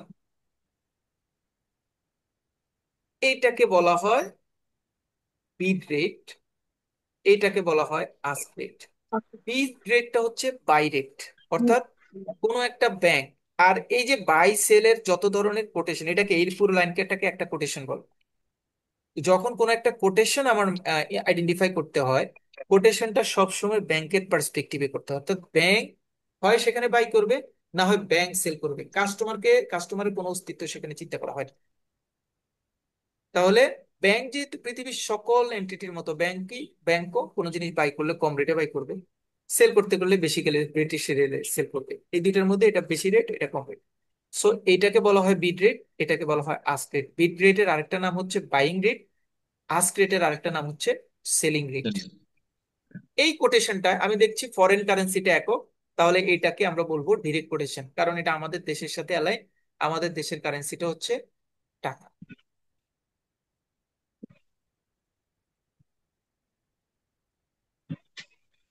এটা আমরা সেকেন্ড স্টেপে পড়েছি। থার্ড স্টেপে পড়েছি আমরা ক্রস কারেন্সিতে গিয়েছি, এই দুইটার কম্বিনেশন আমরা একটা কারেন্সি বের করেছি, এটাকে বলা হয় ক্রস কারেন্সি। ক্রস কারেন্সিটা হচ্ছে এমন একটা কন্ডিশন, যে কন্ডিশনটা আমরা একটু আগে ম্যাথের মধ্যে দেখেছি। অর্থাৎ যে অবস্থায় কোনো একটা কারেন্সির ক্ষেত্রে যে অবস্থায় কোনো একটা কারেন্সির ক্ষেত্রে দুইটা কোটেশন দেওয়া থাকবে, ম্যান্ডেটরি না এখানে বিড এবং আস্ক রেট দেওয়া থাকবে, থাকতে পারে নাও থাকতে পারে। এখানে 3 ধরনের কারেন্সি থাকবে, দুইটা কোটেশনে 3 ধরনের কারেন্সি থাকবে, একটা কারেন্সি কমন থাকবে। তাহলে ক্রস রেট বের করা মানে হচ্ছে কমন কারেন্সিটাকে সরিয়ে বাকি দুইটা কারেন্সিটাকে কম্বাইন্ড করে যে কারেন্সিটা রেট বের করা হয় সেটাকে বলা হয় ক্রস রেট। তাহলে এখানে আমি দেখতে পাচ্ছি কমন কারেন্সি আছে ইউএসডি, এটাকে সরিয়ে আমি বাকি দুইটা মিলিয়ে যে কারেন্সি হিটটা করি সেটাকে আমরা বলবো ক্রস রেট। যেহেতু নর্মাল কোটেশনে বিট রেট এবং আস্ক রেট দেওয়া আছে, সুতরাং আমার কোটেশনটার মধ্যেও ক্রস রেট কোটেশনে বিট রেট এবং আস্ক রেট বের করতে হবে। ম্যান্ডেটরি কোনো নিয়ম নাই যে ইউরোটা আগে বিডিটিটা পরে হবে, ক্রস রেটে বইয়ে যেটা বের করতে বলবো আমি সেটাই বের করবো। ইনফ্যাক্ট বইয়ের মানে কোয়েশ্চেনে বলে দিবে ইউরো স্ল্যাশ বিডিটি না বিডিটি স্ল্যাশ ইউরো, বই বলে দিবে। বাট স্ল্যাশের প্রথম জিনিসটাকে আমি ধরবো একক, লাস্টের জিনিসটাকে আমি ধরবো মানে ডিনোমিনেটেড। যেটা দেওয়া থাকবে সেটা, যেহেতু এখানে আমার বিট রেট আসক্রিপ্ট বলা আছে, আমি বিট রেট প্রথম বের করলাম। বিট রেট বের করার ক্ষেত্রে আমি নর্মাল একটা ডেফিনেশন দিয়েছি, যে যখনই বিট রেট বা আস্ক রেট বের করতে যাব, আমি দুইটা ভাগ চিহ্ন দিয়ে একটা মাঝখানে গুণ দিব। প্রথম যে স্ল্যাশের প্রথমটা লিখবো প্রথম সংখ্যার উপরে, স্ল্যাশের দ্বিতীয়টা লিখবো লাস্ট ঘরের নিচে। দুইটা ঘর ফাঁকা আছে, এই দুইটা ঘরে কমন কারেন্সিটা লিখবো। অর্থাৎ আমার এখানে কমন কারেন্সিটা আছে, এখানেও ইউএসডি হবে, এখানেও ইউএসডি হবে। ম্যাথটা যেহেতু করছি বিট, দ্যাটস ওয়াই এইটাকে আমি ব্র্যাকেট দিয়ে বিট লিখে দিবি, যে এটা বিট লিখেছি। এবার পরের স্টেপে দেখবো আমি যে দুইটা মান দেওয়া আছে এগুলির সাথে সেটা ম্যাচ আছে কিনা। হুবহু ম্যাচ থাকতে হবে, স্ল্যাশের আগে পরে উল্টো হইলে হবে না। এখানে দেখতে পাচ্ছি euro slash USD, euro slash USD হুবহু মিল আছে, তাহলে এইটা এটা একই জিনিস। বাট এখানে বলেছি বিট রেটতে, আমি বিট রেটটা নিবো, এটা নিয়েছি কিন্তু এটা হচ্ছে bid rate, but USD slash BDT হুবহু আছে, এটার বিট রেটটা আমি এখানে নিয়েছি, দুইটা গুণ করার পরে রেটটা পেয়েছি। এটা কি?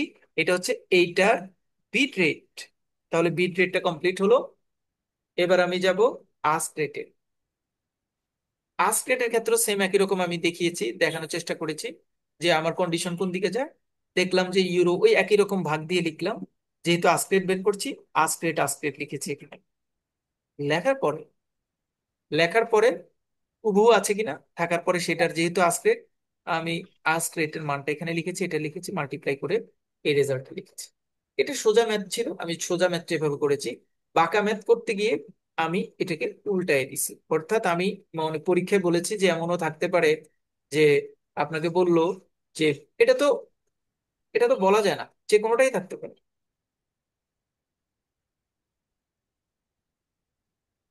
বিট রেট যদি এরকমের ক্রস রেট বের করতে বলে, মানে এটা উল্টাই দিল, তারাই উল্টাই দিল। আমি বললাম যে যদি তারা উল্টাই দেয়, তারা যাই করে, আমি জানি না এটা উল্টানো না সোজা, ডিরেক্ট কোটেশন না ইনডিরেক্ট কোটেশন, কিচ্ছু জানি না আমি। কোনো জিনিস মাথায় রাখার দরকার নেই, আমি শুধু জানি এখানে দুইটা রেট দেওয়া আছে কিনা। হ্যাঁ, তাইলে এটাও দুইটা রেট বের করতে হবে। এর বাইরের কিছুই জানি না আমি, শুধুমাত্র ভাগের ফর্মুলাটা জানি। আর কোনো কনসেপ্ট মাথায় রাখার দরকার নাই। লটস অফ ভিডিও আছে মার্কেটে, আমি ইউটিউবে আছে, আরো দেখবেন চারটা পাঁচটা। প্রথমেই অ্যান্সার দিয়ে আপনাকে যখন ব্যাখ্যা করতে যাবে, প্রথমে বলবে এটা ডিরেক্ট কোটেশন, সুতরাং আমরা এভাবে যাব। আমি ডিরেক্ট কোটেশন চিনি না, সত্যিকার অর্থে আমি চিনি না। আমার ডিরেক্ট কোটেশন জানারও দরকার নাই, কোনটা কি কিচ্ছু জানার দরকার নেই। আমি জানি যেটা ওরা বের করতে বলবে, আমি বিট রেট, যেহেতু দুইটা রেট আছে, বিট রেট বের করবো আগে। লিখলাম বিট রেট, লিখে আমি কাজ করেছি। কিন্তু এখন আমি আর বিট রেট লিখবো, আমি এখন আস্ক রেট লিখবো। দুইজনের মানে এবার আমি নাম ধরে প্রশ্ন করবো, এক্সেপ্ট মিজান ভাই, নাম ধরে প্রশ্ন করব আমি কিভাবে আগাবো সেটা বলার জন্য নাম ধরবো। কিন্তু আমি, হ্যাঁ সরি, এটা আমার ইথিক্সের বাহিরে, আমি কাউকে বাই নেমে বলি না কোয়েশ্চেন, কিন্তু এখন বলবো কারণ আপনারা সবাই বুঝেছেন বললেন, দ্যাটস ওয়াই। শুধুমাত্র মিজান ভাই ছাড়া আস্ক সমান আজকে দিয়ে লিখলাম, হ্যাঁ, অথবা লিখি, নাহলে আবার আপনাদের পরে কনফিউশন হবে। আমরা জানি কি কাজ করব, যে কোনো একজন বলেন। প্রথম আমার কাজ, তবে করাচ্ছিল দুইটা দাগ টানি স্যার মাঝখানে কোন? ক্রস দিব। Very good. তোমরা কেন ঘুমাচ্ছ না? এবার স্যার প্রথমটাতে বি লিখবো, প্রথমটার আর ক্রসের উপরে বি দিব। সরি পরেরটা ওয়ান দিব, ওয়ান স্যার ওয়ান। ওয়ান বলছেন কে? ওয়ান রাজু তো স্যার। আসবে পরে, ওয়ান আসবে পরে। ওয়ান ওয়ান পরে আসবে। ও তাহলে স্যার বি স্যার, প্রথমে বি দিব প্রথমটার উপরে। প্রথমটার উপরে বি দিব, জি, আর এই পাশেরটাতে ই দিব স্যার। ই দিব, নিচেরটায় নিচে। জি, আর দুইটাতে ইউ স্যার। ইউ দিব। ইউ শর্ট করে লিখলে অসুবিধা নাই তো, বুঝতে পারছেন না তো? Sir, U sir. ওকে, জি, তারপর আমি ব্র্যাকেট দিয়ে দিব আক্স লিখবো আস্ক। স্যার নিচে। আস্ক জি, এ এস, এটা ছোট হাতে লিখলাম, এটা ছোট হাতে লিখলাম। এতক্ষণ আমার সাথে কথা বলছেন কে? রাজু স্যার। রাজু। রাজু এবার স্টপ, রাজু ভাই স্টপ। রাজু ভাইয়ের আর কোনো সাউন্ড শোনা যাবে না। অন্য একজন, ফিমেল ফিমেল ফিমেল আসবে। আমরা বলেছি যে এইটা যখন আমরা এবার চেক করব, যখন এটা তো আমার কাজটা সোজা ছিল, বিডিটি স্ল্যাশ ইউএসডি এখানে যদি কোনো জায়গায় আমি পাই তাহলে আমার সোজা কাজ, ম্যাথ খুব সোজা, এখানের মতো গুণ করে দিয়ে দিলে হলো, না পেলেই আমার ঝামেলা। আমি দেখি বের করতে বলেছে, আমার এখানে দেওয়া আছে বিডিটি স্ল্যাশ ইউএসডি, মিলে আসলে এটার সাথে, কিন্তু উল্টাভাবে মিলে, উল্টাভাবে মিললেই আমার মাথায় চলে আসবে। যদি দেখি যে এটার সাথে এটা হুবহু মিল নাই, তাহলে কি করব আমি? একটা ওয়ান ওয়ান দিব। একটা ওয়ান দিব। নিচে কি করব? নিচে নিচে লিখবো U by U by B হবে। ইউ বাই বি হবে। বি। তারপরে কি করব? বিট ব্র্যাকেটে বিট হবে। এটা হচ্ছে বিট ওকে। হবে ভাইয়া, বিট হয়ে যাবে, আজ থেকে বিট হয়ে যাবে। আজ রাইট। থেকে বিট হয়ে যাবে।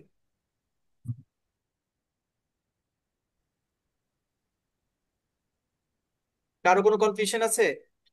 না। নাই। না ভাইয়া। ক্রস, এটা মিলাবো।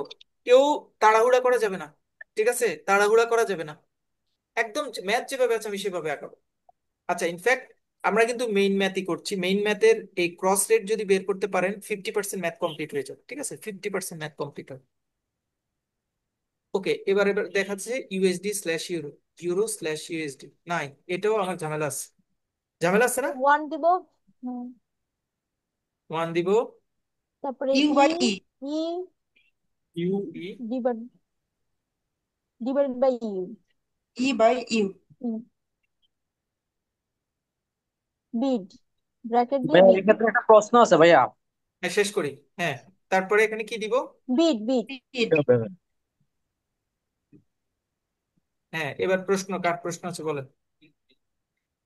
ভাইয়া রাখান, হ্যাঁ, যদি ওই যে প্রশ্নের ভিতরে দিত ভাইয়া, যদি বিডিটি স্ল্যাশ ইউএসডি, তাইলে কি আর এটা করা লাগতো? এটা তো করা লাগতো না তাইলে, না? যদি কি বলে যদি এডিটি স্ল্যাশ উপরে ইউএসডি, না না না, এটা আসবে না, এটা ম্যাথ হয় না। আমরা তো ওইটা বলেছি যে ক্রস রেটের কন্ডিশন হচ্ছে কমন কারেন্সিটা সরে যাবে। ভালো প্রশ্ন, কারণ পরীক্ষার সময় যদিও আজ দিবে না কখনো, কিন্তু অনেক সময় তো আমার কনফিউশন থাকতে পারে। ওকে, তাহলে এতটুকু পর্যন্ত কেউ বুঝেন না এমন কেউ আছেন? এতটুকু পর্যন্ত বুঝি না এমন কেউ আছেন? নাই। মিজান ভাই আমার সাথে কথা বলবেন এখন, মিজান ভাই কে আছেন? জি আছি ভাইয়া। এবার আপনি আমার সাথে কথা বলবেন, ঠিক আছে? জি। এবার আমি এই পরের ম্যাথের অংশে যাব, টান দিলাম, উপরে ওয়ান আছে, নিচে আমি একটা মান বসাবো। মানটা হচ্ছে, আমাকে বলা আছে USD slash BDT, USD slash BDT মানে হচ্ছে এই যে এটা হুবহু মিলে গেল, হুবহু মিলে গেছে। হ্যাঁ, ইউএসডি স্ল্যাশ বিডিটি বললো, স্ল্যাশ 109.50। হ্যাঁ, বিডিটির বিট 109, মা আমার আগে বলতেছে, তার মানে বুঝে ফেলছে পুরোপুরি, 109.5। 5। ওকে ফাইন, এই পার্ট হয়েছে মাল্টিপ্লাই ওয়ান, 1 ডিভাইডেড বাই হ্যাঁ 1.0750। One point 0.0750। 0750। এবার এইটা থেকে ম্যাথ রেজাল্ট বের হবে, মানে এক দিয়ে এটাকে ভাগ করলে একটা রেজাল্ট আসবে, গুণ এটাতে এটা দিয়ে ভাগ করলে একটা রেজাল্ট আসবে, সেই দুইটা গুণ করলে একটা রেট বের হবে, যেটাকে আমরা বলবো আস্ক রেট। তারপরে আমি লাস্ট লাইনে লিখবো বিডিটি স্ল্যাশ ইউএসডি, ওই যে আগে যেটা বিট রেট বের হয়েছে সেটা লিখবো আগে, আর এখন যে রেটটা বের হচ্ছে সেটা একটা টান দিয়ে লাস্টে লিখবো, ক্রস রেট বের হয়ে গেল। এটা আমরা বলেছি যখন বিট রেট এবং আস্ক রেট দেওয়া থাকবে তখন। অনেক সময় এটা থাকতে পারে যে সিঙ্গেল থাকতে পারে, সিঙ্গেল থাকলে আমরা আসলে কি করব? আপনাদের পরীক্ষায় সিঙ্গেল থাকার সম্ভাবনা কম, যদি না শুধুমাত্র ক্রস রেট বের করে, মানে ফর্মাল বড় ম্যাথে সাধারণত আহ, একটা রেট থাকে না, এই যে এরকম থাকতে পারে। এই যে বলা আছে, আহ যিনি প্রশ্ন করেছিলেন যে ভাইয়া এরকম হইলে কেমন করব, তাদের জন্য, তাদের জায়গায় যাচ্ছি আমি। ইউরো স্ল্যাশ ইউএসডি সমান এত, একটা রেট দেওয়া। ইউএসডি স্ল্যাশ জিপিপি জেপিওয়াই সমান এত, একটা রেট দেওয়া। ক্রস রেট বের করতে বলেছে, ক্রস রেটটা বের করতে বলেছে ইউরো স্ল্যাশ জিবিপি, এছাড়া তো উপায় নাই।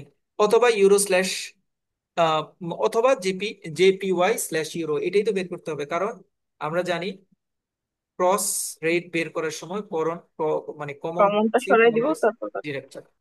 ওকে, তাহলে এবার নিয়ম একই, একটু আগে যেটা নিয়ম শিখে আসছি সেটাই, মানে এখানে আর নিয়মের অন্য কোনো নিয়মের জায়গায় যাওয়ার দরকার নাই। জেপি বলছে বিড আর আস্ক লেখার দরকার নাই তো, কারণ রেট তো একটা। নিয়ম তো সারা একটাই শিখছি, সোজা কিন্তু ম্যাথ, আমি কিন্তু একটা নিয়মের বাইরে কোনো কথা বলি প্রথমটা জায়গায়, লাস্টেরটা জায়গায়, মাঝখানে যেটা কমন কারেন্সি ইউএসডি। বুঝি নাই এমন কেউ আছেন? বুঝতে ভাইয়া পারেন? আমার অন্য প্রবলেম আছে ভাইয়া, এটা করে যান, এটাতে কোনো প্রবলেম নাই। ওকে, এখন যদি প্রবলেম না থাকে তাহলে ইউরো/ইউএসডি সরাসরি আছে, তাহলে এটা হবে 110 গুণ USD/GBP সরাসরি আছে, তাহলে এটাও 110 আছে, দুইটাকে মাল্টিপ্লাই করলে রেজাল্ট বের হয়ে যাবে। প্রবলেম হচ্ছে যদি এমন হতো এটা যদি মিল না পেতাম আমি, তখন কি করতাম? ধরেন এটা হুবহু, এখানে কোনোটা জিনিসের সাথে মিল নাই, মিল তো উল্টাভাবে থাকে আমি জানি, বাই ডিফল্ট মিল থাকতে বাধ্য। যখনই উল্টাভাবে মিলাতে যেতাম তখন আমি সেখানে ওই লাইনটাকে এইভাবে লিখে দিলে হয়ে যেত,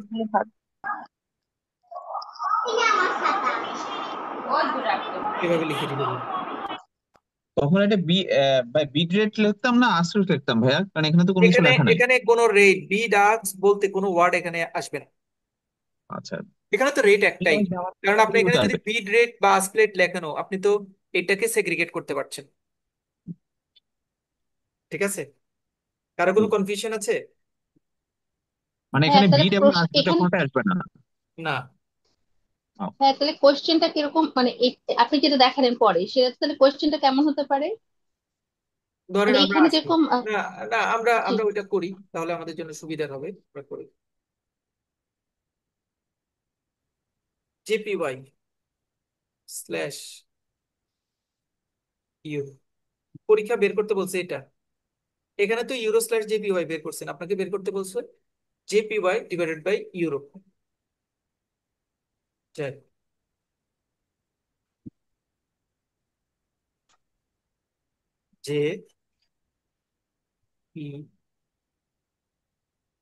JPUSD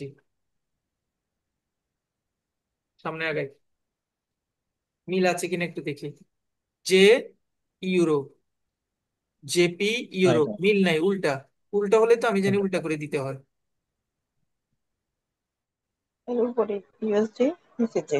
বুঝছে। এখানেও মিল হ্যাঁ, নেই, সো ফার আই নো। কেমন?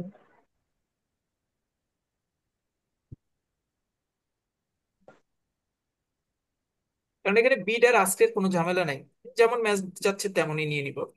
ইউরো/জি, ইউরো/জি হচ্ছে 110, তাহলে এটা এখানে লিখবো 110 গুণ, এইখানে লিখবো 110, এটা গুণ রেজাল্ট বের হলে যেটা হবে সেটা। পরীক্ষায় ওরকম কোনো কথা লিখবে না, লিখবে ক্রস রেট বের করো, হয় এইটা এবং এটা লিখে দিবে, এত এবং এত এর ক্রস রেট বের করো, এটা আসবে পরীক্ষা, আর কিছু আসবে না।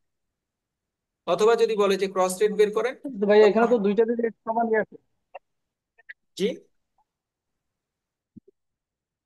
হ্যাঁ, প্রশ্ন করেছিলেন ভাইয়া এটা কেউ? তো এভাবে বলো, আমরা তো দুইটার আনসার তো সমানই পাচ্ছি।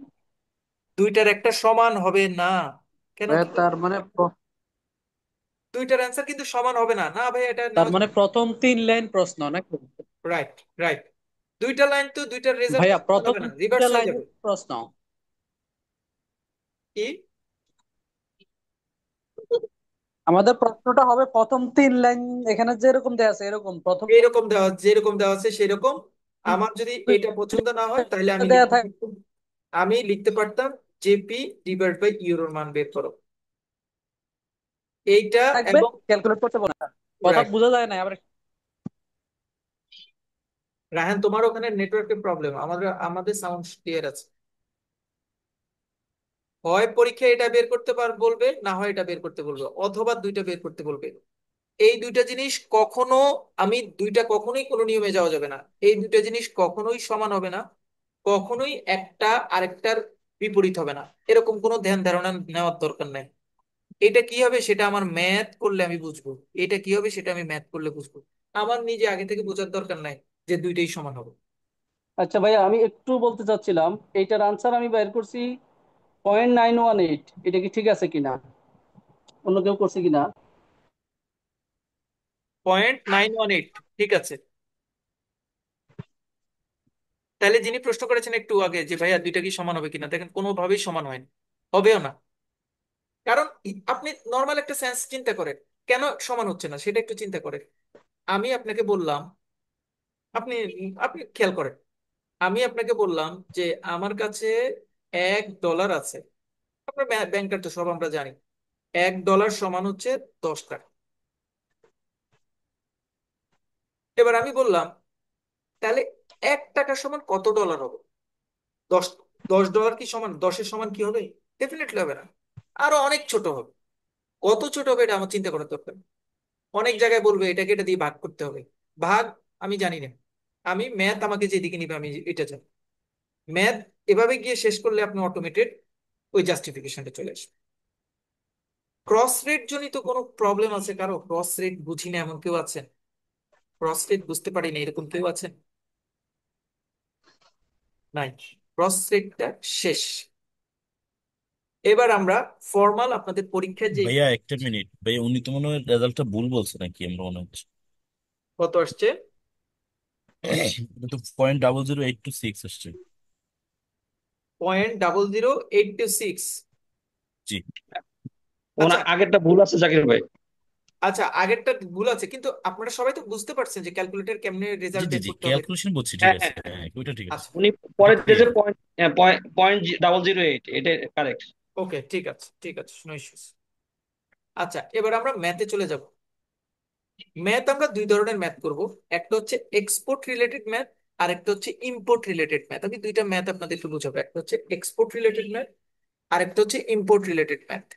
টোটাল ম্যাথের যতটুকু রেঞ্জ তার মধ্যে 50% ম্যাথ আমরা করে ফেলছি, আর 50% ম্যাথ শুধু আপনাদেরকে বুঝাবো। গত বছরের আগের বছর, অর্থাৎ গত বছর 100তে ম্যাথটা মানে ইজিয়ার ছিল। 99তে মানে maximum student, maximum participant math ভুল করেছে শুধুমাত্র এই ক্রস রেটটা বের করতে গিয়ে। মানে ওই আন্দাজে এটাকে এটা ভাগ দিয়ে হয়, বা ডিরেক্ট কোটেশন হলে এরকম হয়, বিভিন্ন জায়গা থেকে ফর্মুলা দেখে শর্টকাট করার চেষ্টা করেছে, শর্টকাট করতে গিয়ে সবার ভুল হয়েছে, কারণ এটা একটু ডিজিটটা চেঞ্জ করে দিয়েছে। আমরা আলোচনা করবো আমাদের ম্যাথে। আমরা ক্রস রেট বের করতে মানে আমার প্রত্যেকটা ম্যাথেই ক্রস রেট বের করতে হবে। ক্রস রেট বের করার সময় কোনো ধরনের যুক্তি তর্কে যাব না। আপনি যদি বুঝেন যে ক্রস রেট বের করতে এতটুকু সময় লাগে, কতটুকু সময় লাগে? পেজ একটু বড় হয়, পেজ বড় হলে আপনি কি নিজের টাকা দিয়ে পেজ কিনেন? আপনি তো মানে সরকারি খাতা, তাহলে আপনার সমস্যাকে একটু ভেঙে ভেঙে বড় করে লিখলে। আর যখন আপনার স্পিড চলে আসবে, দুই দিকে টান দিয়ে একটা জিনিস উপরে নিচে দিয়ে সংখ্যা বসিয়ে ক্যালকুলেশন বসিয়ে দিয়ে দিবেন, 2 মিনিট 3 মিনিট সময় লাগবে। এইটাকে শর্টকাট করে ফেলে, 2 লাইনে ম্যাথ নিয়ে আসে। এই 2 লাইনে ম্যাথ নিয়ে আসতে গিয়ে 99 ব্যাংকিং প্রফেশনাল এক্সামিনেশনের ম্যাক্সিমাম পার্টিসিপেন্টের ম্যাথ ভুল হয়েছে। আচ্ছা, আমরা বলার চেষ্টা করেছি দুইটা জিনিস, আমি বলছি এক্সপোর্টের ক্ষেত্রে একটা ম্যাথ পড়বো, ইম্পোর্টের ক্ষেত্রে একটা ম্যাথ পড়বো। এক্সপোর্ট কিন্তু আমরা অলরেডি জানি, ধারণা দিয়ে আসছি আপনাদের। এক্সপোর্টার মানে হচ্ছে যারা, যাদের বিদেশ থেকে ডলার আসছে, সেই ডলারটা তারা ব্যাংকে বিক্রি করবে, মানে ব্যাংক ওই ডলারটা বাই করবে, ব্যাংক ওই ডলারটা বাই করবে। যখন আমরা ইম্পোর্ট রিলেটেড ম্যাথ করব, তার মানে কাস্টমার ব্যাংকের কাছ থেকে ডলারটা কিনবে, মানে ব্যাংক ডলারটা সেল করবে। এই দুইটা কনসেপ্ট নিয়ে কারো কোনো মতভেদ আছে কিনা? আমি দুইটা লাইন বলেছিলাম যে ব্যাংক যখন কোনো এক্সপোর্টার ব্যাংকের সাথে ডিল করবে, ব্যাংক সেই এক্সপোর্টারের কাছ থেকে ডলারটা বাই করবে, মানে বিড রেট সেখানে ক্যালকুলেশনে যাবে। আর ব্যাংক যখন ইম্পোর্টারের সাথে ডিল করবে, তখন সে ইম্পোর্টারের কাছে ডলার সেল করবে, মানে সেখানে সেল আচ্ছা, রেটটা বা আস্ক রেটটা কন্ট্রিবিউটেড থাকবে। এই দুইটা লাইন কি সবাই বুঝতে পেরেছেন? কারো কোনো কনফিউশন আছে যুক্তি দিয়ে? ঠিক আছে। Okay. এবার আমরা প্রশ্ন পড়ছি, এক্সপোর্টারের ম্যাথটা পড়ছি। your exporter your exporter your exporter of documents a 120 days usage bills for euro 85,000 to your bank, মানে হচ্ছে your exporter, আপনার একজন এক্সপোর্টার আপনার ব্যাংকে 120 দিনের একটা বাকি বিল, সেটার অ্যামাউন্ট হচ্ছে ইউরো 85,000-এর একটা বিল দিয়েছে। Calculate the buying exchange rate using the following information, also calculate the amount of BDT to be paid by your bank. আমরা জানি ব্যাংক ডলারটা কিনবে, কিনে সে বিডিটি দিবে, কত বিডিটি দিবে এটা বের করতে বলছে। আর আপনার বাইং রেটটা, আপনি যে বাই করবেন তার কাছ থেকে কত রেটে বাই করবেন, রেটের ক্ষেত্রে এক্সপ্লেনেশনটা দেওয়া আছে। 1 ইউএসডি সমান ইউরো এত, 1 ইউএসডি সমান বিডিটি এত। এইটা প্রথমত দুইটা কোটেশন আছে। দ্বিতীয়ত এখানে দুই ধরনের কারেন্সি আছে কিনা আমি একটু আইডেন্টিফাই করে নিই। ইউএসডি আছে, ইউরো আছে, বিডিটি আছে, তিন ধরনের কারেন্সি আছে। ওকে ফাইন, একটা কারেন্সি কমন থাকবে। একটা কারেন্সি কমন কি? এইটা, এইটা। কমন আছে ইউএসডি। ওকে, তাহলে এটা বাদ পড়বে। এবার চলে আসি এটাতে। এখন আমাকে আসছে ক্রস রেট বের করব আমি, কিন্তু টেকনিক্যালি মনে রাখতে হবে কাস্টমার ব্যাংকে কি দিয়েছে, তো ইউরো। তাহলে আমি ইউরোকে বাংলা টাকা কনভার্ট করে কাস্টমারকে পে করব। তার মানে 1 ইউরো সমান বাংলা টাকা কত এটা আমার জানা দরকার। 1 টাকা সমান কত ইউরো এটা কিন্তু জানার দরকার না আমার। আমার এই কনসেপ্টটা কি সবাই বুঝতে পেরেছেন? মানে এই ম্যাথটাকে তো আমি যদি আরো সুন্দর ভাষা, যেটা আমি টেকনিক্যালি আরো অনেক, এটা তো সোজা করে লিখছে, আমি তো এরকমও জেনে আসছি। ইউএসডি ইউরো লিখলাম, এটা 0.92/0.9455, এটা তো আমি জেনে আসছি। এখন আমি বলছি যে এখান থেকে ক্রস রেট বের করতে হবে। ক্রস রেটের মধ্যে আপনি নিজেই তো মানে সিভিক সেন্স একটু টেকনিক অ্যাপ্লাই অ্যাপ্লাই করলে হয়। দেখেন তো এখানে দুইটা কারেন্সিকে কম্বাইন করেছে। ব্যাংকা এক্সপোর্টার নিয়ে আসছে ইউরো, নিতে চাচ্ছে বিডিটি। তাহলে ক্রস রেট করবে এই দুইটার। ইউএস কি কার কার? একটা হচ্ছে ইউরো আর একটা হচ্ছে বিডিটি, দুইটা। এবার আমার আবার চলে আসি ইউরো আর বিডিটি। এখন তো আমি ঝামেলার মধ্যে, আমি তো অনেক শিখে ফেলছি, এখন তো আমার ঝামেলা আছে। সেটা হচ্ছে আমি তো জানি ইউরো স্ল্যাশ বিডিটি এরকমও একটা ক্রস কারেন্সি করা যায়, আবার বিডিটি স্ল্যাশ ইউরো এরকমও তো একটা ক্রস কারেন্সি করা যায়। দুইটাই তো হয়। আমি এই ম্যাথে আমার আসলে কি করতে হবে? ম্যাথ আমাকে বলছে যে কাস্টমার আপনার কাছ থেকে টাকা নিবে, কাস্টমার আপনার কাছ থেকে টাকা নিবে। তার মানে এখানে আপনাকে বের করতে হবে যে 1 ইউরো সমান কত টাকা। অলওয়েজ অলওয়েজ ফরেন কারেন্সিটা এখানে উপরে থাকে, এই ক্যালকুলেশনে অলওয়েজ ফরেন কারেন্সিটা এককে থাকে। মানে এটা ডিরেক্ট কোটেশন দিয়েই ম্যাথটা করা হয়। তাহলে ইউরো 1 বিডিটি কত, অর্থাৎ 1 ইউরো সমান কত বিডিটি, এইটা আমার বের করতে হবে। আচ্ছা, এর পাশাপাশি আরো সাউন্ড অফ কিছু হয়ে গেছে। আরো কিছু কিছু কন্ডিশন দিয়েছে। সেটা হচ্ছে ট্রানজিট পিরিয়ড হচ্ছে 15 দিন, এই ডলারটা ব্যাংকে থাকবে 15 দিন। প্রফিট মার্জিন হচ্ছে 0.10 পার ইউরো। এটা সব ম্যাথে বাই ডিফল্ট দেওয়া থাকে। ইউর ব্যাংক ওভারহেড চার্জ, আপনার ব্যাংক যে এই ডকুমেন্টটা ডিল করবে এটা চার্জ এত। ইন্টারেস্ট রেট হচ্ছে 7% পার অ্যানাম। পার অ্যানাম মানে হচ্ছে 1 বছরে। অ্যাজিউম 360 ডিগ্রি, 360 ডেজ ইন ইয়ার। আপনি যদি ইন্টারেস্ট রেট ক্যালকুলেশন করতে চান তাহলে 360 দিনে ক্যালকুলেশন করার কথা বলা হয়েছে। সাউন্ডে প্রবলেম। এই অ্যামাউন্টগুলি আমার পরবর্তী ম্যাথে আসবে, এই অ্যামাউন্টগুলি আমার পরবর্তী ম্যাথে আসে। আচ্ছা, অন্যদের ক্ষেত্রে কি সাউন্ডের প্রবলেম হয়? হ্যাঁ, জি সাউন্ডে ভাইয়া। প্রবলেম হচ্ছে। জি স্যার। সাউন্ডের হ্যাঁ, জি প্রবলেম ভাইয়া, হচ্ছে। মাঝে মাঝে প্রবলেম হয়।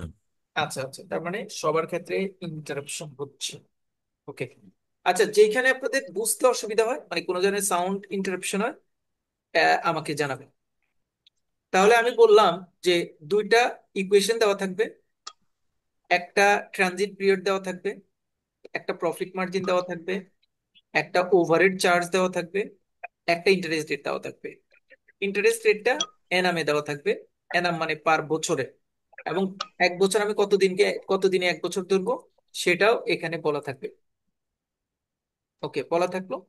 এবার আমি তো মোটামুটি ডিটারমাইন করলাম যে এখান থেকে আমি ক্রস রেটটা বের করব। আমাকে ইনফ্যাক্ট বলে দিয়েছে যে কেউ একটা সাউন্ড হচ্ছে কারো একটা ইয়ে থেকে, বলা বলা হচ্ছে যে আমাকে বাইং এক্সচেঞ্জ রেটটা বের করতে, যে আমি এই যে কমন কারেন্সিটা বাদ দিলে ইউরোর সাথে বিডিটির ক্রস রেটটা কিভাবে বের করব।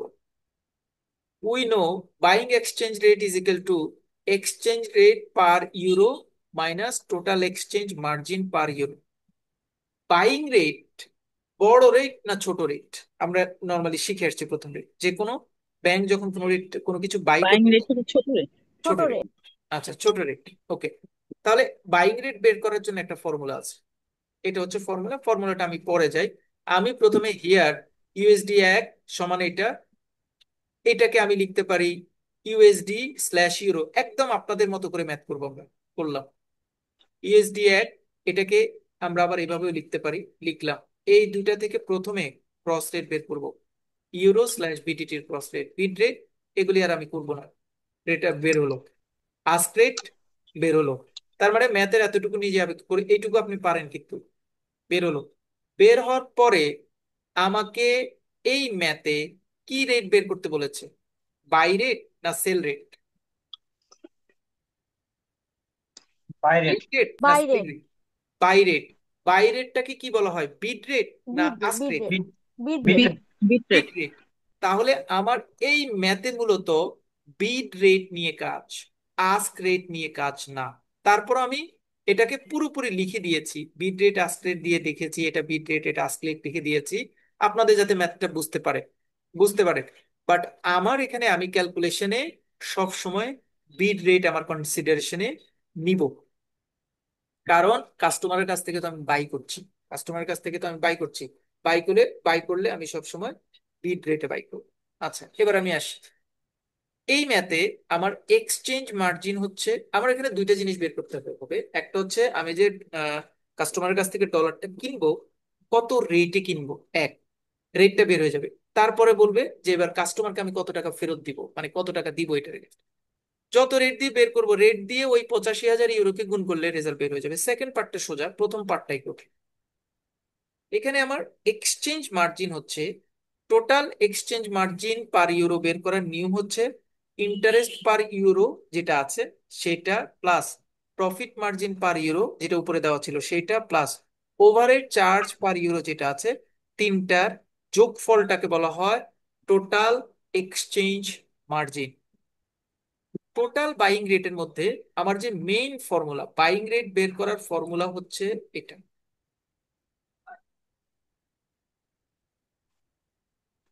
এটা হচ্ছে বাইং এক্সচেঞ্জ রেট বের করার formula. Buying exchange rate formula বের করার ফর্মুলা হচ্ছে exchange rate per euro minus total exchange margin per euro. Exchange rate per euro বের করে ফেলেছি অলরেডি আমরা, total exchange margin per euro এটা আমরা এখন বের করব। এক্সচেঞ্জ রেট পার ইউরো কোনটা বের করেছি, এক্সচেঞ্জ রেট পার ইউরো বের করেছি এই যে এটা, কারণ এখানে তো বিট রেট, বিট বের করতে হবে, কারণ বাইং রেট, বাইং মানে বিট, বিট রেট আমি এটা কনসিডার করব। সো আমার যে বাইং রেট বের করার জন্য যে formula exchange rate per euro already বের হয়ে গেছে। Total exchange margin per euro বের করার জন্য এটার ফর্মুলা হচ্ছে প্রফিট মার্জিন, ইন্টারেস্ট রেট এবং এখানে যতগুলো ইনফরমেশন দেওয়া থাকবে তাদের যোগফল। তাদের যোগফলটা আমি এই ম্যাথের এই পার্টে করার চেষ্টা করব। এক্সচেঞ্জ মার্জিন পার ইউরো অর্থাৎ সেকেন্ড পার্টটা হচ্ছে ইন্টারেস্ট পার euro plus profit margin per euro plus overhead charge পার ইউরো। ইন্টারেস্ট পার ইউরো হচ্ছে, বের করলাম ইন্টারেস্ট পার ইউরো হচ্ছে বিড রেটটা, আমি পুরো ম্যাথ এখন বিড রেটে কনভার্ট করছি, বিড রেট গুণ ইন্টারেস্ট রেট হচ্ছে দেওয়া ছিল, খেয়াল করেন এটা একটু খেয়াল রাখবেন, মানে এটা একটু মানে অনেকেই মনে করে এটা কমপ্লিকেটেড। ইন্টারেস্ট রেট হচ্ছে 7%, প্রফিট মার্জিন হচ্ছে 0.10, তাহলে ইন্টারেস্ট রেট 7%, এইটাকে 100 দিয়ে ভাগ করতে হবে। বিট রেটটা আমি ধরছি, বিট রেট। টোটাল টাইম হচ্ছে billing maturity period plus transit time. Billing maturity period হচ্ছে, আমাকে বলা ছিল 120 দিন বিলিং টাইম, আর ট্রানজিট পিরিয়ড হচ্ছে 15 দিন, এটা যোগ করলাম 135 দিন। 135কে 360 দিয়ে ভাগ করলে যেটা হয় সেটা হচ্ছে টোটাল টাইম। এই হচ্ছে টোটাল টাইম। ইন্টারেস্ট রেট হচ্ছে 7%। আমরা জানি 7%-এর পরিবর্তে সবসময় লেখা হয় 7% মানে 1/100। তাহলে 1/100 যখন এটার সাথে আমি ক্যালকুলেশন করব, দেখেন 7/100 চলে আসছে। তাহলে ইন্টারেস্ট পার ইউরো বের করার ফর্মুলা হচ্ছে বিট রেট, ক্রস রেটের যে বিট রেট সেটা বসবে, into time, total time, into interest rate. তারপরের লাইনে নিচের গুলিকে নিচে গুণ করলাম, উপরের গুলিকে উপরে গুণ করে একটা রেজাল্ট বের করলাম। এটা হচ্ছে ইন্টারেস্ট পার ইউরো। ইন্টারেস্ট পার ইউরো এটা বের হয়েছে। Profit margin per euro, profit margin per euro সোজা, এটা তো ডাইরেক্ট বলে দেওয়া আছে ম্যাথ, এটা কোনো ক্যালকুলেশন করার কিছু নাই। প্রফিট মার্জিন ইউরো বলা আছে, প্রফিট মার্জিন পার ইউরো বলা আছে, পার ইউরো বলা আছে, সুতরাং ওখানে কোনো ম্যাথ করার কিছু নাই। এবার আমরা যাব ওভার হেড চার্জ বের করার ফর্মুলা। ওভারহেড চার্জ হচ্ছে আমার যে বিড রেট, অর্থাৎ যেটা বাইং রেট, সেইটার কত পার্সেন্টেজ এটা। তাহলে ওভারহেড চার্জ হচ্ছে এত পার্সেন্টেজ। আমরা জানি পার্সেন্টেজ থাকলে এটার পরিবর্তে 100 দিয়ে ভাগ করতে হয়, আর এটা বিড রেট আছে, তাহলে উপরের গুলি গুণ করে উপরে লিখলাম, নিচে এটা থাকলো গুণ করলে এটা বের হলো। এটা হচ্ছে ওভারহেড চার্জ। তাহলে আমরা বলেছি যে কোনো একটা ম্যাথে বাইং রেট বের করার জন্য, যদি আমি বাইং রেট বের করতে চাই, তাহলে আমার লাগবে মূলত মেইন যে ফর্মুলা সেটা হচ্ছে এই ফর্মুলা, এটা ফর্মুলা বাইং রেট বের করতে গেলে। সেলিং রেট বের করতে গেলে একই ফর্মুলা, বাট এখানে শুধু যোগ চিহ্ন হবে, আর কিছু না। শুধু যোগ হবে, আর কোনো পার্থক্য নেই। তাহলে ইম্পোর্ট, ইম্পোর্টের যখন আমি এই অঙ্কটা ইম্পোর্টের জন্য করব, এখানে যোগ চিহ্ন যোগ, আর কোনো পার্থক্য নেই। কারণ ইম্পোর্টের ক্ষেত্রে তো সেলিং রেট ব্যবহার করা, আর এক্সচেঞ্জ রেট পার ইউরোটাও সেলিং রেট বলবো বসবে। মানে যখন আমি বাইং রেটের জন্য যাব, বাই করতে যাব, তখন বিড রেট বসবে, সেলিং করতে গেলে সেলিং রেটটা বসবে। এক্সচেঞ্জ পার রেট পার ইউরো, এটা হচ্ছে ক্রস রেট থেকে যদি আমার বিড বের করতে হয় তাহলে বিড রেট এখানে বসে। আর total exchange margin per euro, এখানে তিনটা জিনিসের যোগফল, সেই তিনটা জিনিসের যোগফলের জন্য আমরা এটাকে আলাদা ফর্মুলা দিয়ে লিখি। সেই তিনটা জিনিস মানে হচ্ছে একটা, দুইটা, তিনটা। এই তিনটে বের করার জন্য আবার তিনটা আলাদা টেকনিক আছে। ইন্টারেস্ট পার ইউরো বের করার জন্য টেকনিকটা হচ্ছে এরকম। প্রফিট মার্জিন পার ইউরো বের করার জন্য টেকনিক অ্যাপ্লাই করার দরকার নেই, কারণ সরাসরি প্রফিট দেওয়া থাকে। ওভারহেড চার্জ বের করার জন্য টেকনিকটা হচ্ছে। তাহলে আমার তিনটা মান পেয়ে গেলাম, এটা পেলাম, এটা পেলাম, ওভার আর রেগুলার মার্জিনের অ্যামাউন্টটা তো দেওয়া আছে। তাহলে টোটাল এক্সচেঞ্জ মার্জিন, অর্থাৎ নিচের পার্টটা আগে করে নিয়েছি, এত যোগ এত, আর ওই অ্যামাউন্টটা দেওয়া আছে, সেটা যোগফল হচ্ছে 3.2196। এটা হচ্ছে টোটাল এক্সচেঞ্জ মার্জিন রেট। আর বিড রেটটা আমরা কিন্তু বের করে রেখেছি 115.97 বার। এবার আমি মূল ফর্মুলায় চলে যাবো। বাইং এক্সচেঞ্জ রেট হচ্ছে 115.97 মাইনাস এই যে একটু আগে তিনটা রেট একসাথে করে যে ম্যাথ শুরু করেছি সেটা করার পরে রেজাল্টটা দেখেন এই আসছে। তার মানে আমার মূল ম্যাথের বাইং রেট হচ্ছে এটা, ছোট, অর্থাৎ ক্রস রেটের বাইং রেট যেটা সেটার চেয়ে ছোট। আর যখন সেল করতে যাব তখন সেলিং রেটের রেটটা বড় হয়, দ্যাট মিনস এই অংশটা তখন এটার সাথে যোগ হয়ে যায়। তাহলে তো আমি বাইং রেট বের করে ফেললাম। এবার তাকে কত টাকা দিব, সে দিছে আমাকে 85,000 ইউরো, এটাকে এই রেটটা দিয়ে গুণ করে দিলেই রেজাল্টটা বের হয়ে যাবে। এবং রেজাল্টের মধ্যে দশমিকের পরে সংখ্যা আছে বলে আমরা এখানে মানে ডিনোমিনেটর দিয়ে অ্যাপ্রক্সিমেট কথাটা লিখেছি। দুইটা রেজাল্ট, এটা একটা রেজাল্ট, এটা একটা রেজাল্ট। কারো কোনো প্রশ্ন আছে? Any question? আমার একটা কোশ্চেন ছিল ভাইয়া, এই ম্যাথ কি কখনো কমপ্লিট করতে পারছে ভাইয়া? কে? যে ক্যালকুলেশন আপনি দেখালেন ভাই, ভাইয়া কোথাও না কোথাও ডেফিনেটলি ভুল হবে। কেন ভুল হবে কেন? হবে ভাইয়া। কেন ভুল হবে কেন? এটা হচ্ছে বুঝতে, ভুল হবে কেন? কোন এটা দিতে জায়গায় ভুল গেলে হচ্ছে? ভাইয়া আমার 3 ঘন্টাই লাগবে ভাইয়া। 3 ঘন্টা লাগবে না, 3 ঘন্টা লাগবে না, কারোরই 3 ঘন্টা লাগবে না। সবাই আর নিজেরা সূত্র নিজেরা করবো করতে পারবে না। নাকি পরীক্ষা দিব ভাইয়া? হ্যাঁ, যতগুলো সূত্র, যতগুলা ডেফিনেশন আপনি আমাদের শিখালেন, সূত্র যা শিখালেন, এটা চিন্তা করতে করতে তো সময় চলে যাবে আপা। ভাইয়া কেন আমি এখানে আপনাদের কয়টা ডেফিনেশন শিখাইছি বলেন? আমি বলি আমরা কয়টা ডেফিনেশন বলেছি। আচ্ছা, একজন অনেস্ট অ্যান্সার করেছে যে ভাইয়া 3 ঘন্টা সময় লাগবে। ঠিক আছে। আচ্ছা, প্রথমত লাস্ট ব্যাচে আমাদের কোনো স্টুডেন্ট ম্যাথ ছাড়া আসে নাই পরীক্ষার মধ্যে, হ্যাঁ। সুতরাং আপনারাও ম্যাথ ছাড়া আসলে আসবেন না। কমপ্লিকেটেড মনে হয়েছে যে এই ফর্মুলার পরে এই ফর্মুলা আমরা ব্যবহার করছি, এটা আমরা কিভাবে করব, এই ফর্মুলার পরে ফর্মুলা কিভাবে যাব, এইটাতে মনে হচ্ছে আমাদের একটু কনফিউশন আছে, কনফিউশন থাকছে। আচ্ছা, প্রথমে আমরা একটু ছোট করে চলে আসি। ডিরেক্ট কোটেশন ইনডিরেক্ট কোটেশন একদম শুরুতে বিসমিল্লাতে বলেছিলাম, সেটার মধ্যে কারো কোনো কনফিউশন আছে? ডিরেক্ট কোটেশন কাকে বলে, ইনডিরেক্ট কোটেশন কাকে বলে, এটার মধ্যে কারো কোনো কনফিউশন আছে? না ভাই, ওটাতে কোনো কনফিউশন নেই। ওকে। সেকেন্ড আমরা পড়েছিলাম বিট রেট আস্ক রেট কাকে বলে, সেটার মধ্যে কারো কোনো কনফিউশন আছে? না, সেখানে না কনফিউশন ভাইয়া। নেই। কনফিউশন নেই ভাইয়া। ইম্পোর্টারের ক্ষেত্রে আমরা সব সময় সেলিং রেটটা ব্যবহার করব, এক্সপোর্টারের ক্ষেত্রে সব সময় বাইং রেটটা ব্যবহার করব, এটাতে কারো কনফিউশন আছে? না ভাইয়া। সবাই কিন্তু না না করছেন, নাই। তারপরে একটা ম্যাথে দুইটা কোটেশন দেওয়া থাকার পর ওরা যেই দুইটা রেট বলে, সেই দুইটা রেট দিয়ে ক্রস রেট বের করার মধ্যে কনফিউশন কারো আছে? না ভাইয়া। কে বললেন নাই? আমি বলছি যিনি ভাইয়া। বলছে 3 ঘন্টা লাগবো নি ভাইয়া। আমি বলছি ভাইয়া।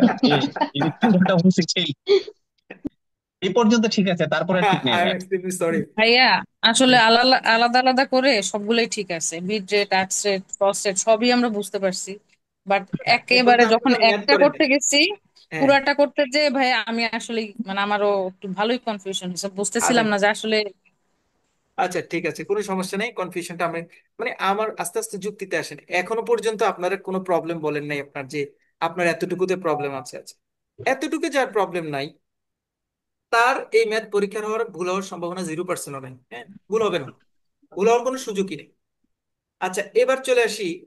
এবার আমি সেকেন্ড পার্টটা আবার বলবো, যে পার্টটাতে একজনের 3 ঘন্টা লাগবে, ওই পার্টটা আমরা আবার বলবো। আবার বলছি। বস, এখানে একটা জিনিস জানার ছিল, আর্টস রেটটা তো এই ম্যাথে লাগবে না না বস, এটা না না, আমাদের বোঝার জন্য আস্ক্রিপ্টটা এই দিচ্ছেন ম্যাথে এটা। লাগবে না। জি। আস্ক্রিপ্টটা এই ম্যাথে লাগবে না। আচ্ছা, এখন একজন কথা আছে যে ভাইয়া আস্ক্রিপ্টটা তো এই ম্যাথে লাগবে না।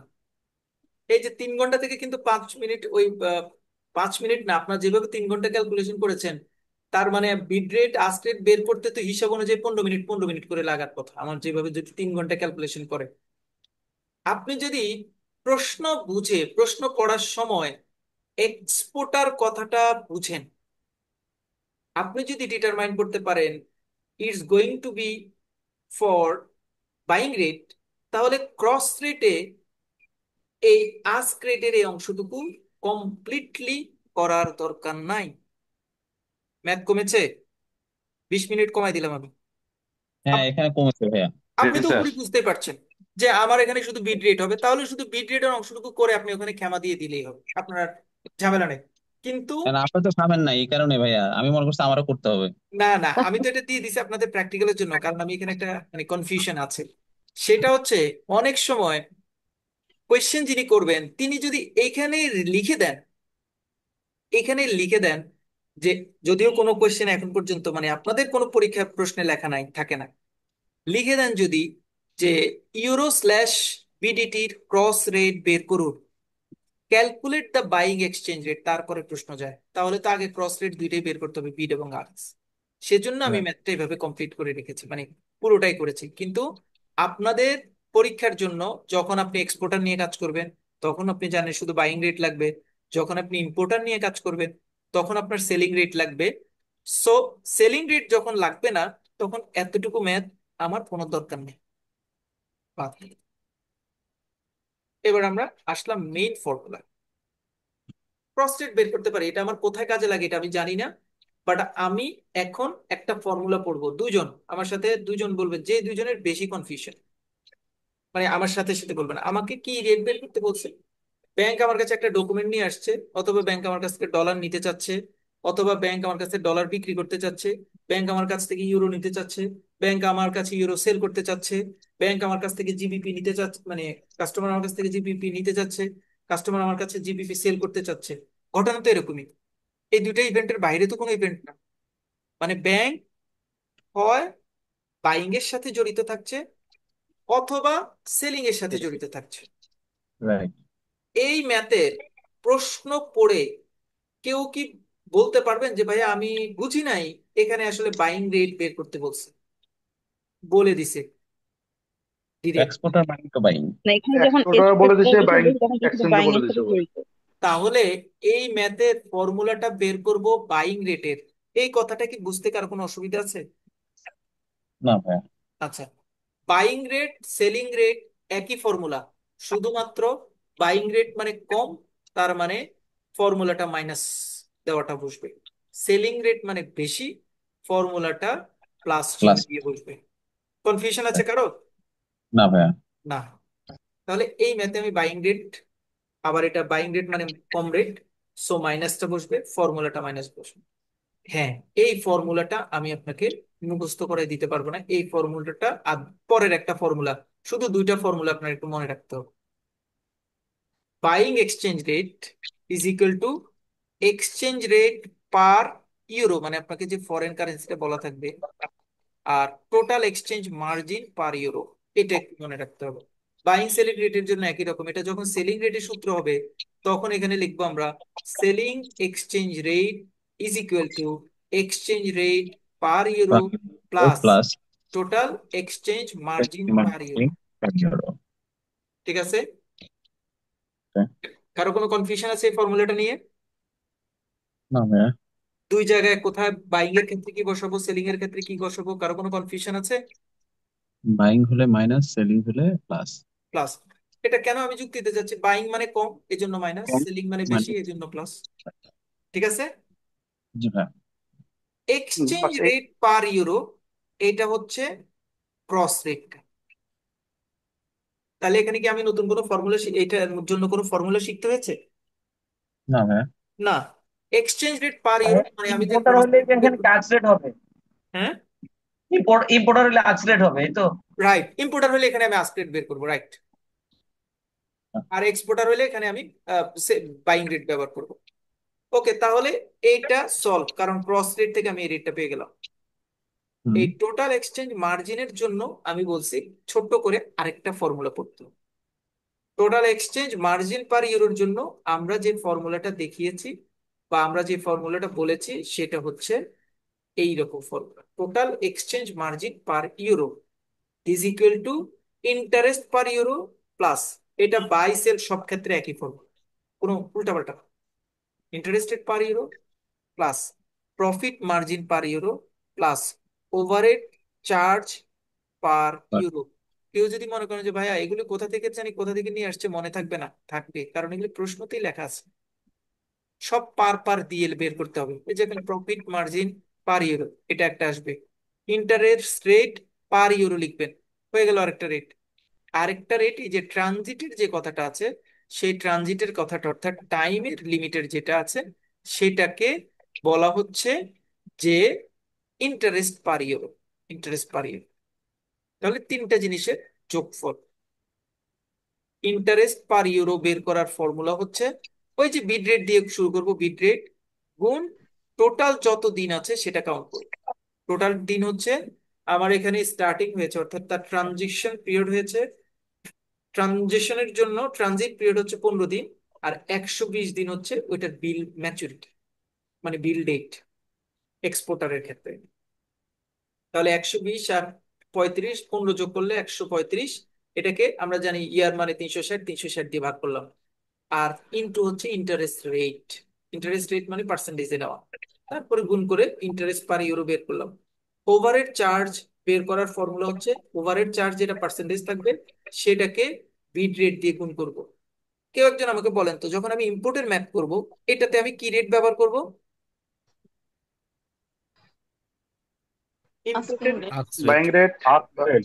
আস্ক রেট আস্তে ব্যবহার করবো। আস্ক ইম্পোর্টার রেট ইম্পোর্টার তো অ্যাক্সেস। ইম্পোর্টারের ক্ষেত্রে আস্ক রেট ব্যবহার করবো। এখানেও আমি আস্ক রেট ব্যবহার করবো, মানে ম্যাথই আমাকে বলবে যে আমি কোন রেটে যাবো।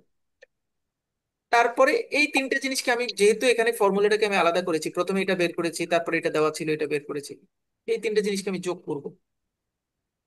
যোগ করে আগে আইডেন্টিফাই করে নিলাম, এই যে যোগ করে নিয়েছি আগে। আপনি যদি এটা মনে করেন যে না যোগ করবেন না, সব একসাথে ওই ফর্মুলায় বসে দেন, কোনো সমস্যা নাই, ম্যাথ আরো ছোট হবে, 3 ঘন্টা থেকে আরো 4-5 মিনিট কম। ওকে, এবার বাইং এক্সচেঞ্জ রেট মেইন ফর্মুলাতে চলে আসছে। মেইন যেটা আমার বের করতে বলেছে, এক্সচেঞ্জ রেট পার ইউরো, এটা বের হয়েছে, মাইনাস এই যে তিনটে জিনিস বের করে আনলাম সেটা এখানে বসালাম, এই দুইটার বিয়োগফল, রেজাল্ট।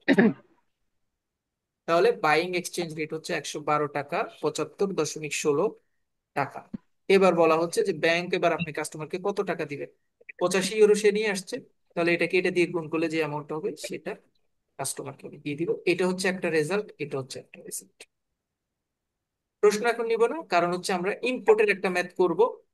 99-তে ইম্পোর্টের ম্যাথ আসছে, এটা আপনাদের কাজ। 96-তে আসছে ইউর এক্সপোর্টার, ইম্পোর্টের ম্যাথ, এক্সপোর্টের ম্যাথ, এক্সপোর্টের ম্যাথই বেশি আসে। Based on the boss following. এখানে একটা মুখস্থ কি এভাবে বলা যায় না, ইম্পোর্টারের সাথে বস অ্যাক্সেপ্টটা জড়িত আর এক্সপোর্টারের সাথে বাইং রেট বা বিড হ্যাঁ, রেট, বিট রেট এটাই তো। জড়িত, হ্যাঁ বলতে পারেন। 96-তে আসছে ক্রস বাট কারেন্সি রেট। প্রশ্ন থেকে এখানে ক্রিটিক্যাল করবে না যে প্রথম যে সামারিতে তো আর কোনো কিছু বলবে না, আমরা যদি না না সরাসরি ইম্পোর্টারের সাথে। না না, ওখানে আপনি প্রশ্ন পড়ার শুরুতেই বিসমিল্লাতে বলে দিবে এটা ইম্পোর্টার না এক্সপোর্টার, এই যে বিসমিল্লা পড়েছি, তাহলে এটা আমাদের জন্য সুবিধা হবে বস। Your importer. তাহলে আপনারা ছোট্ট একটা টেকনিক, আমি টেকনিকটা পরে বলছি, সেটা হচ্ছে আপনার যখন ইম্পোর্টার বলছে সাথে সাথে তো মাথায় চলে আসছে এটা সেলিং রেট, ওই ক্রস রেটের ওখানে শুধু সেলিং রেটটা বের করবেন, তাহলে আপনার রেট নিয়ে কোনো কনফিউশন হবে না। কারণ যদি আপনি দুইটা রেটে বের করেন, তাহলে কনফিউশনটা যেটা হবে সেটা হচ্ছে অনেক সময় তো আপনি ম্যাথ বড় নিচের দিকে করতে গিয়ে মনের ভুলে বিট রেটের জায়গায় আস্ক রেট বসিয়ে ম্যাথ করে ফেলবেন। কারণ পরীক্ষার সময় তো আপনার অনেকগুলো টেনশন নিয়ে কাজ করতে হবে। তো আপনার মানে ইন্টেলেকচুয়াল ইস্যুসটা হবে, আপনি যখন দেখবেন ইম্পোর্টার, তার মানে এখানে আমার মানে আস্ক রেট লাগবে, সো ক্রস রেটে শুধু আস্কটা করবে, বিটটা করবে, এই টেকনিকটা অ্যাপ্লাই করবেন, তাহলে আপনার ম্যাথের একটা ছোট্ট অংশ কভার আপ হয়ে যাবে। Your importer wants to book for payment 90 days LC amount, day দেওয়া আছে ইউরো এত, to your bank, calculate the exchange rate, exchange rate বের বের করতে বলছে to use importer. How much does the importer have to pay to your bank, আপনার ব্যাংকে সে কত টাকা দিবে। ইউরো 1 বিডিটি এত, ইউরো 1 ইউএসডি এত, দুইটা ডলার ইউরো আর বিডিটির মধ্যে, তাহলে ইউরো 1 ইউরো সমান কত বিডিটি, এটা ক্যালকুলেশন করবে। মানে এখান থেকে আমার ইউরো স্ল্যাশ বিডিটি বের করতে হবে। ইউর ব্যাংক ওভারহেড চার্জ হচ্ছে এত পার্সেন্ট, আমরা তো জানি ওভারহেড চার্জ এত পার্সেন্ট যেটা থাকে, এখানে সেলিং রেট দিয়ে গুণ করবো। ইন্টারেস্ট সোয়াপ কস্ট এত পার্সেন্ট পারে না, এটাও জানি। এজিউম দ্যাট 360 ডেজ চিয়ার ডেজ, কিন্তু এখানে কোনো ট্রানজিট পিরিয়ড নাই, সুতরাং ট্রানজিট পিরিয়ডের ঝামেলা মাথায় নেওয়ার দরকার নেই। সেলিং এক্সচেঞ্জ রেটের ফর্মুলা হচ্ছে এখানে যদি import exchange rate per euro plus total exchange rate margin, আমি বলছি প্লাস হবে, আমি বলে আসছি যে সেলিং এর ক্ষেত্রে প্লাস হবে, মূল ফর্মুলাটা প্লাস। আমি এখন একটা প্রশ্ন করব, সেই প্রশ্নের অ্যান্সার দিবেন আপনারা। এইখানে আমি একটা রেট বসবে, এইটা কি রেট বসবে,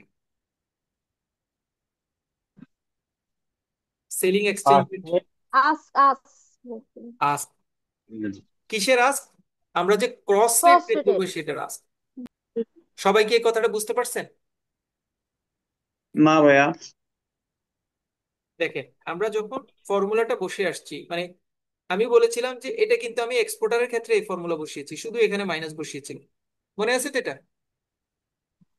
আর এইখানে ফর্মুলাটা প্লাস করেছি, এই ফর্মুলাটা কিন্তু আমি এক্সপোর্টারের ক্ষেত্রেও কিন্তু এই ফর্মুলাটা ব্যবহার করেছি।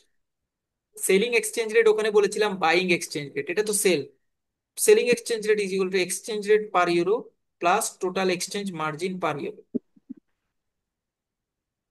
আমরা যখন যে ম্যাথটা আগে দেখে আসছি সেটার মধ্যে আমরা এইটাই করেছি, শুধু ওখানে বাই ছিল।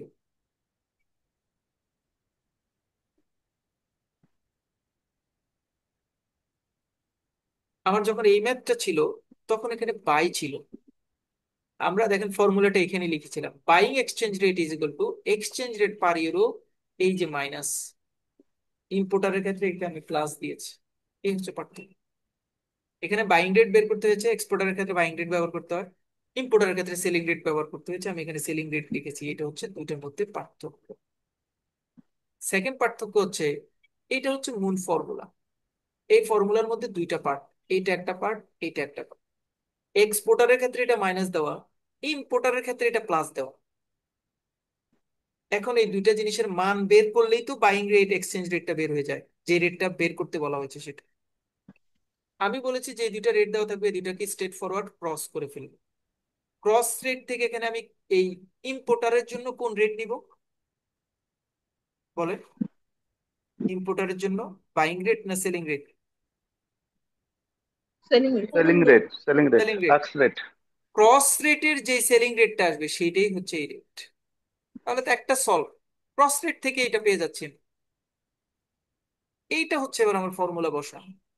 এইটা বের করতে হয় তিনটা জিনিসকে যোগ করে, ইন্টারেস্ট রেট, তারপরে হচ্ছে মার্জিন ট্রানজিট প্রফিট। রেট, তারপরে হচ্ছে ওভারহেড চার্জ, যদি কোনোটা থাকে সেটা। ওই তিনটে দিয়ে এটা ক্যালকুলেশন বের করে ফেলবো। এখানে যে রেটটা আস্ক রেট ক্রস রেট থেকে আস্ক রেট বেরোচ্ছে সেটার সাথে এই অ্যামাউন্টটা সেলিং এর ক্ষেত্রে যোগ করে দিব, বাইং এর ক্ষেত্রে মাইনাস করে দিব। এই তো math।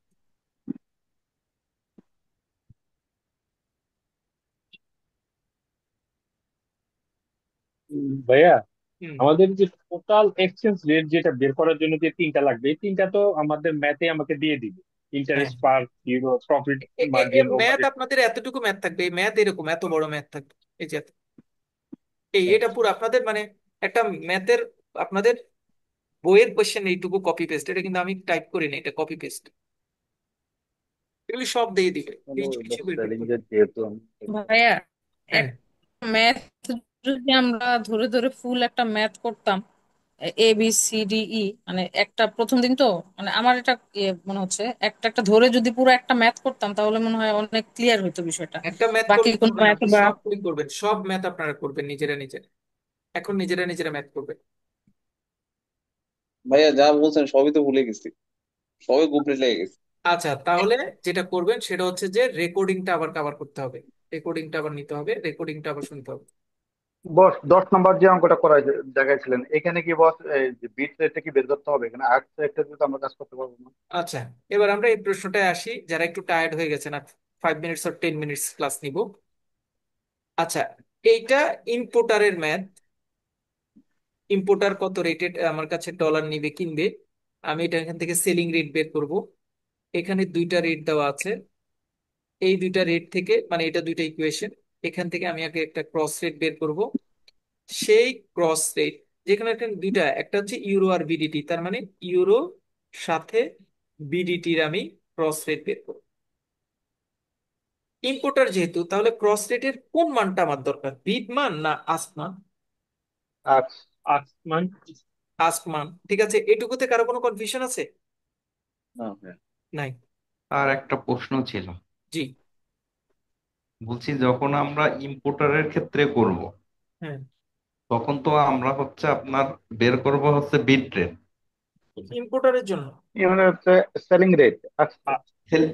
ইম্পোর্টারের ক্ষেত্রে সেলিং রেট। জি।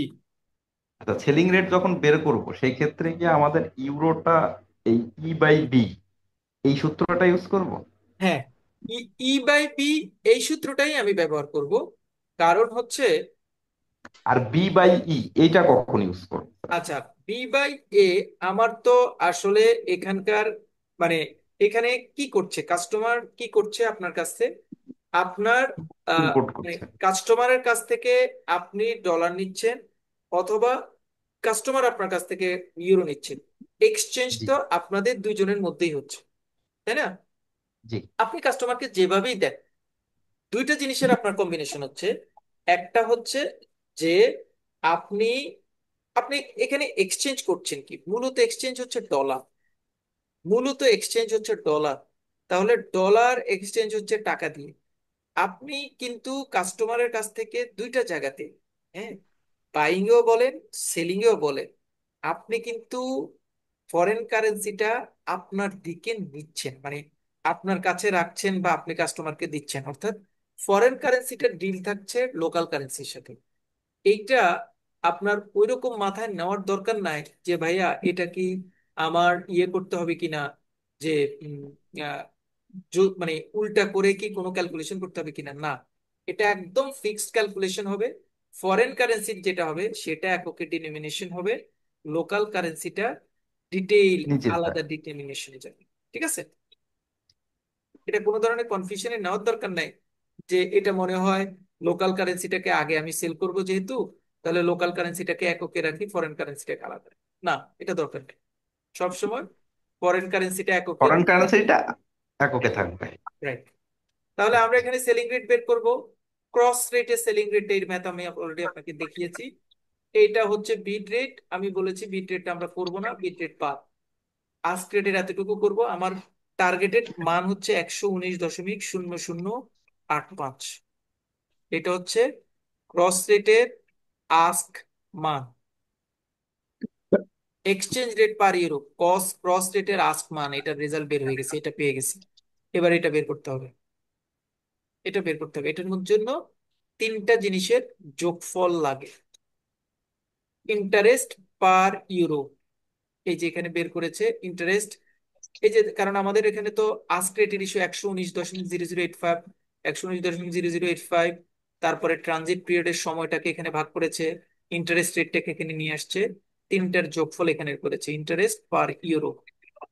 Total exchange margin per euro, এখানে ওই যে আগের ম্যাথে যে ওভার চার্জের ইস্যুটা ছিল সেটা কিন্তু এই ম্যাথে নাই। এটাতে আপনাদের একটা পার্ট আরো কম করে ফেলেছে। মানে প্রথম ম্যাথে আমরা যেমন এখানে তিনটা জিনিস দেখেছিলাম, তিনটা জিনিসকে যোগ করতে হয়েছে, এখানে তিনটা জিনিস নাই। ম্যাথের মধ্যেই তিনটা জিনিস নাই। এই যে প্রফিট মার্জিন পার বিডিটি, এটা যদি ম্যাথে না থাকে তাহলে তো এটা লেখার দরকার নেই। ইম্পোর্টের ক্ষেত্রে প্রফিট মার্জিন পার বিডিটি এটা লেখা নাই, তাহলে এটা করার খাওয়াটা দরকার নেই।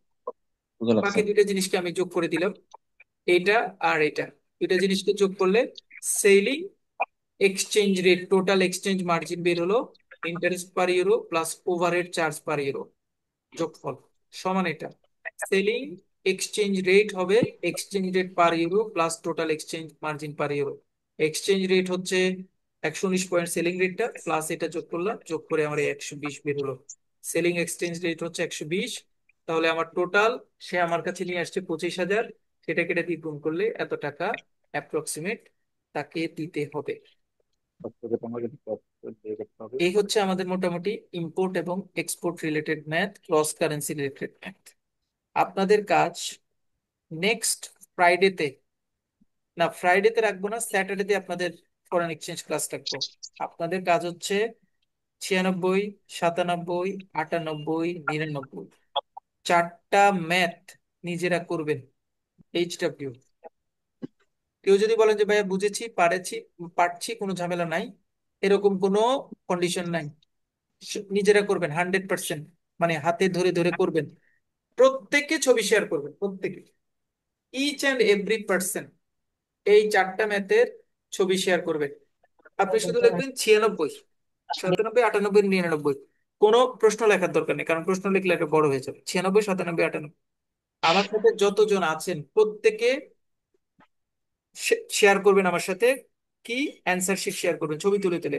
একদম স্মার্ট হইতে হবে না, একদম ছবি তুলে, যেভাবে হাতের লেখা খারাপ হলো দ্রুত লিখে হইলেও ছবি শেয়ার করবেন প্রত্যেকে। ম্যাথ করতে গিয়ে, বুঝতে গিয়ে, রেকর্ডিং শোনার পরে ম্যাথ করতে গিয়ে যদি কারো কোনো প্রবলেম হয়, সাথে সাথে ফোন, রাত 3টা বাজে হইলো, মানে আগামীকালকে, তারপরে তো শনিবারের আগ পর্যন্ত। কারণ শনিবারের আপনার কাজ হচ্ছে এই চারটা ম্যাথ কমপ্লিট করা, রেকর্ডিং আরেকবার শোনা, তারপরে চারটা ম্যাথ কমপ্লিট করা। যার যেখানে কনফিউশন তিনি আবার আমাকে প্রশ্ন থ্রো করবেন, যে সময় কনফিউশন হয়, দিনে রাতে 24 ঘন্টা, যে কোনো সময়। Any other question?